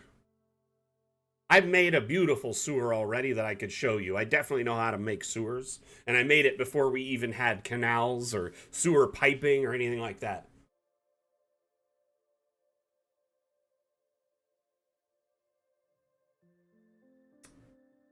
Rise? Yeah, at some point. I can't speak to when, though, unfortunately. It's on our roadmap. For anyone that's interested, we have an official roadmap on what's called Upvoty. Seisu, could, or Asmodeus, if you're here, could you drop the Upvoty link on also on YouTube so they can see it? I need to figure out commands for YouTube and Facebook and stuff because I changed multi-stream software right as I was figuring out the commands for the other one, because we're trying to get more of the stream services all working simultaneously. Thank you, Seisu. That link that was just dropped in chat is a link to our living roadmap and suggestion board. So you can see what the devs are actively working on or what they plan to work on, and you can see community suggestions, comment on them, upvote them, and even make your own. But please, please do me and the mods a favor. Before you make a new suggestion, type in the search, type in what you're trying to suggest, maybe a few short variations of what you're trying to accomplish before you start doing it. Because almost on the daily, we have to delete or merge suggestions that already exist because someone spent an hour crafting one beautifully but didn't take, 3 to 5 minutes to search to see if it already existed. So it is frustrating to have to merge those and remove them essentially when someone spent a lot of time on them and I know they're passionate about it. I feel bad. But we want all of them in one central coagulated upvote, so that way the more upvotes it gets, the more likely the devs will pay attention to it and implement it. It's not necessarily a democracy. It doesn't mean the most upvotes means that will be the newest implemented feature immediately. What it means is the devs will consider it. Once in a while, there have been some that need to be deleted. But yeah, for the most part, it's mostly merging.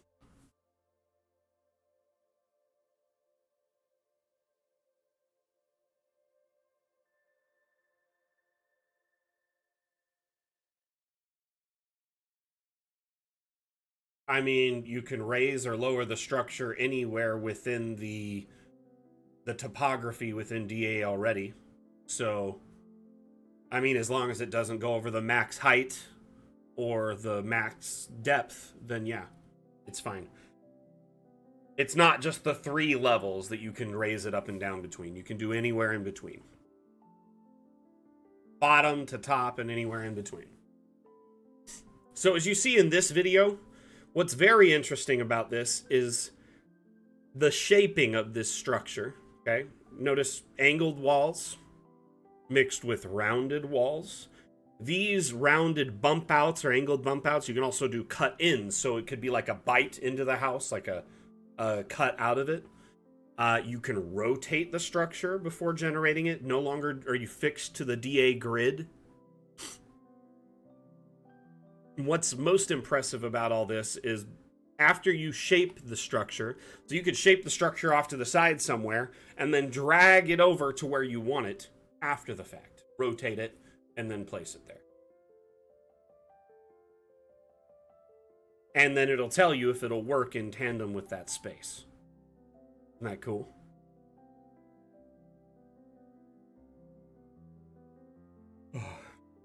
Thank you, Seisu. Appreciate you dropping the link everywhere, my friend. Wonder if I can mod you in here.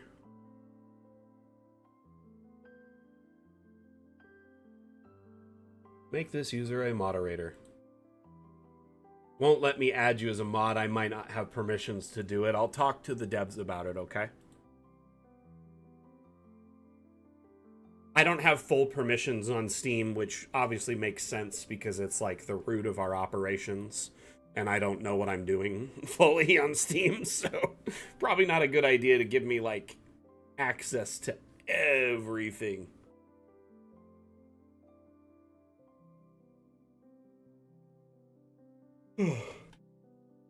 Let's show a couple more teasers and then we'll bounce back to building, okay?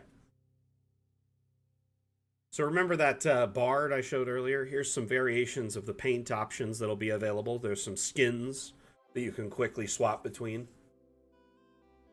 Wardian? Nope, not witchcraft. It's magic. Magic!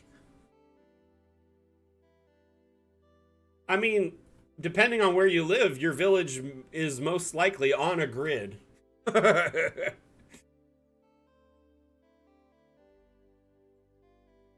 I know, I'm just going with the branding because the update is quite literally called Magic. So, come on. You gotta let me do my job a little bit here. Come on. Come on, son.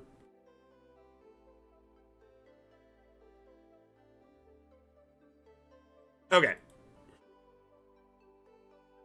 I'm gonna put those walls back up.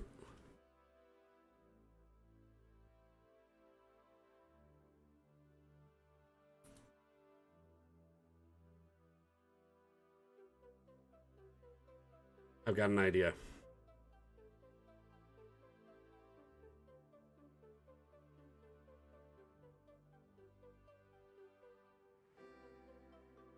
So now it looks like a covered area. I love it. It's brilliant. Not perfect, but it's brilliant.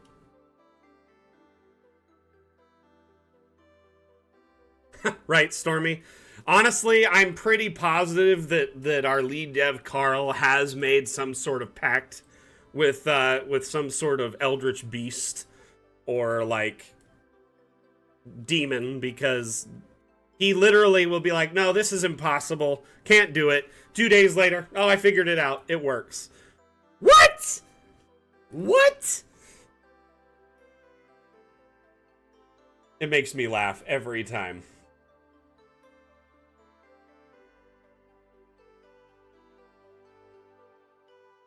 Hmm.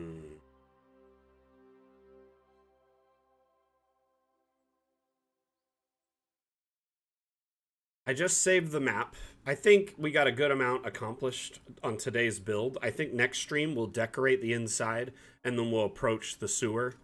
I think what I'm going to do is the sewer on a separate map, because I don't really like combining a multi-level upward vertical build with a downward sewer build.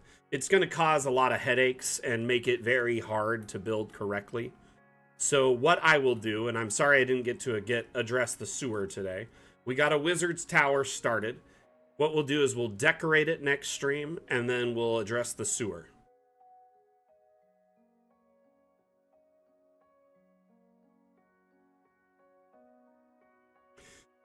Right? They go to bed, and then their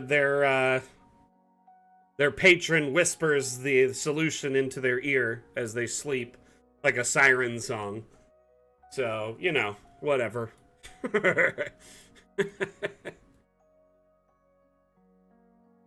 Honestly, though, I have every bit of confidence that the devs will figure out these issues with the current, like the current bug that we're facing. I've actually heard from our lead developer this morning that migrating to the newer version of Unity is going well so far.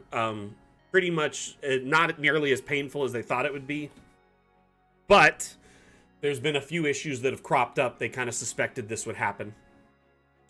So they got to fix those issues as they arise. We'll see. Do y'all want to hear the official, well, not the official Dungeon Alchemist song. We're working on a Dungeon Alchemist song, if anyone's interested.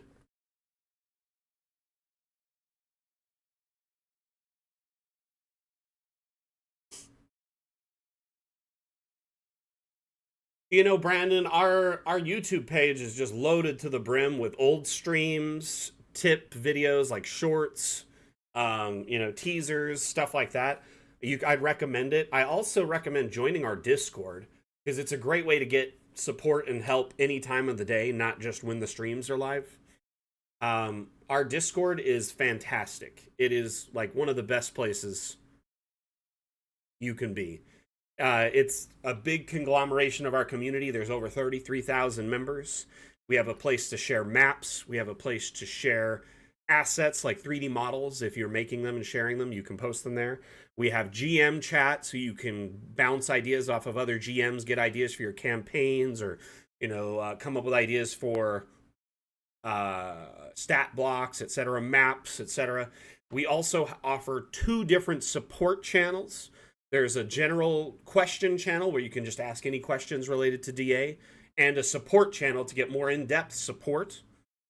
And then lastly, we host streams in our Discord once a week. Every Wednesday, I host what I call office hours. It's essentially a laid-back stream where people can get live support, ask questions, and we talk about Dungeon Alchemist development. It's mostly just a hangout space. There really isn't a focus on building anything. It's essentially just hanging out with the community, getting to know each other, and providing support for anyone who needs it. So the Discord is a great place to be. I highly recommend it.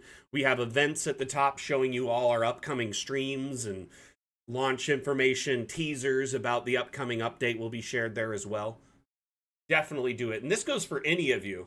If you have Discord, highly recommend joining our Discord. Great place to network with other map makers and cartographers, fellow GMs, essentially, just like you, who are learning Dungeon Alchemist, needing help, and, guiding each other through it. We have some expert cartographers in our community who have hundreds of thousands of hours, who love to share their expertise and are amazingly talented builders that have made some of the most amazing maps. In fact, for just a moment, I'm going to show you some of those amazing maps that our community tends to put out. And this is a huge benefit to all of you. If you haven't checked this out already, up at the top, you have Steam Workshop here built into DA.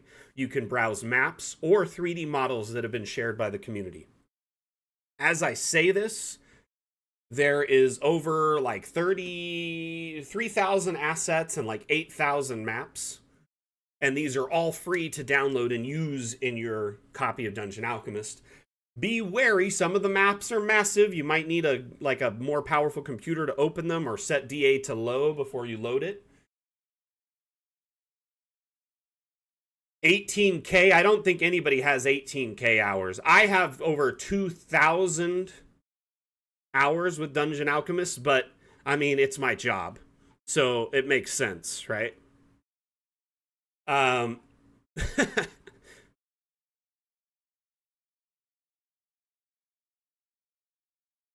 You have more than me, Gore. That's impressive.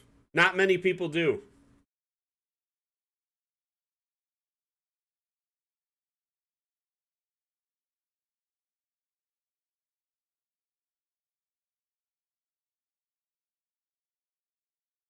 I will also kind of give a little forewarning. Be careful when you're downloading assets from the workshop. They're not necessarily malicious or anything, but a lot of them aren't necessarily optimized. So some will be poorly optimized, they'll be very large, and every asset you download has to preload into your RAM before it can load into DA. So if you have, say, 2 gigs of assets, it eats up a lot of RAM as your DA is loading up a map. And if you've noticed your Dungeon Alchemist is getting slow or sluggish lately, you may want to double back and start unsubscribing from assets on the workshop, as that is most definitely the culprit. A mic? Is there no mics on there already?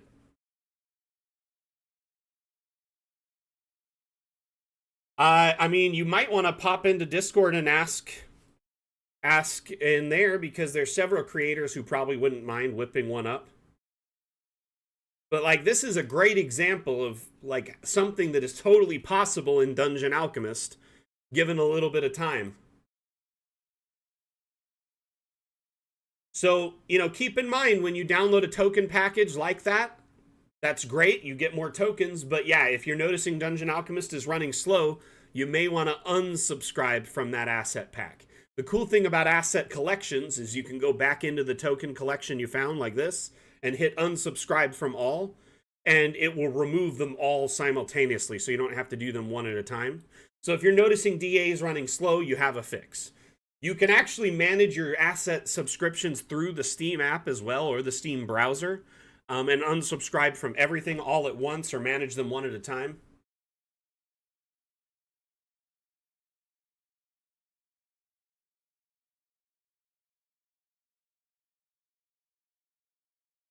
Oh, this one was like 70 hours of work. I'm not saying okay, in the grand scale of things for DM prep work, I think 70 hours of like, building a singular map is insane. It's a lot of work.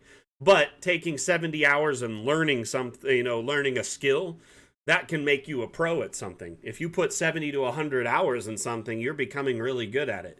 No one becomes a pro at cartography and map making overnight or becomes a pro DM overnight. You have to practice and develop the skill, right?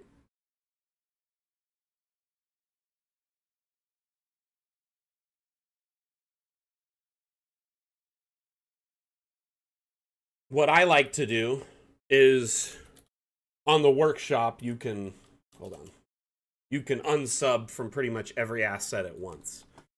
So if this is what it looks like in Steam or on their browser, if you go to the workshop tab, if you click your files here, you can go to subscribed items and then hit unsubscribe from all. And it just wipes them all out. So I have 40 assets I'm sub to. Like once a week, I'll go through and unsub all because I end up with like 1,000 to 2,000 a week between assets and maps. Because I'm looking at I'm looking at community maps, downloading assets to check them out and play with them, see how they work. Essentially, the more you have, if your computer isn't a beast of a machine, you're going to run into these issues. To definitely take the time to manage your assets, even if just deleting one or two that are causing you problems. Anyway, everyone, I had a lot of fun hanging out with you today. Wardian, what I would recommend, go on like Sketchfab or Thingiverse and search up Streamer Mic or Stream Mic or Boom Mic and see if there's a 3D model out there already. You might be able to find one that is available. And if you're just using it for personal use, or if you plan on sharing it, if it's for personal use, you can upload it into DA through the asset importer and then just save it as a local asset. You don't need to share it on the workshop. So before you publish an asset, you have the option here to publish it. You don't have to. You can just leave it as local, or you can publish it and set it as private. Alternatively, if you want to share it with the whole community, if you make it yourself and you want to share it, that's amazing. Thank you for doing that. Otherwise, if you're on these third-party sites like Thingiverse and Sketchfab, make sure, if you're sharing it, that it has a Creative Commons license and that you properly credit the creator. Because if you share an asset that you're not properly crediting or shouldn't be shared, you're putting yourself out there for a legal liability.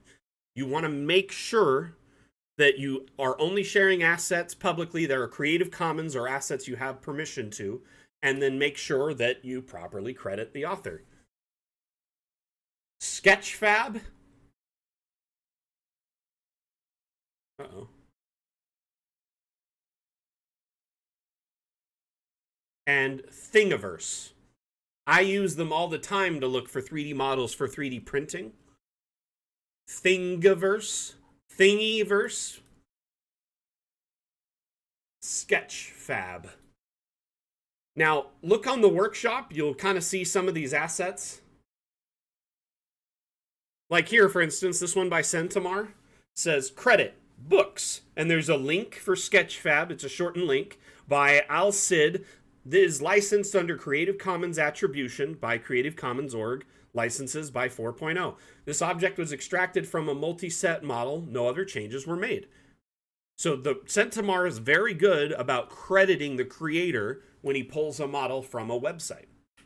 And many of the models on sites like Sketchfab and Thingiverse, people are fine with you using them and sharing them as long as you properly credit them.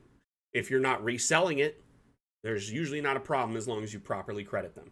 All right, everyone. It's time to wrap up the stream. I had a lot of fun with today's Mapmaker Monday. We got a good amount of building, a lot of support and questions answered today, a lot of new faces across all the platforms. I just got to say thank you so much for being here. Appreciate you all. So today we had successful stream across Twitch, Facebook, YouTube, Twitter, Trovo, Kick, Steam. So happy we got Steam working today. So happy. I appreciate you all being here, Damn Fam. Our next stream is on Wednesday on our Discord, office hours. That starts at about 10 a.m. Pacific. There's an event in our Discord that will show you the time information in your local time zone. If you're interested in that, pop into our Discord, click on the events section and RSVP or click interested to each of them. That way you get a reminder. Mitch, thank you for being here. Nama Stacy, appreciate you as well. Everyone, you were amazing. Had a lot of fun. Again, my name is Mac. I'm the community manager for Dungeon Alchemist. We'll see you next time. I give a damn. Mac out. Bye.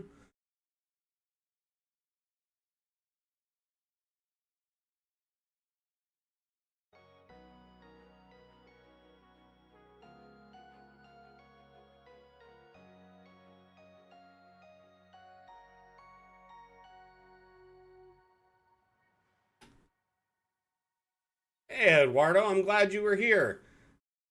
Good to see chat from all these different platforms popping in at the last second. Appreciate you. Thank you for being here, my friend. We'll see you later, okay?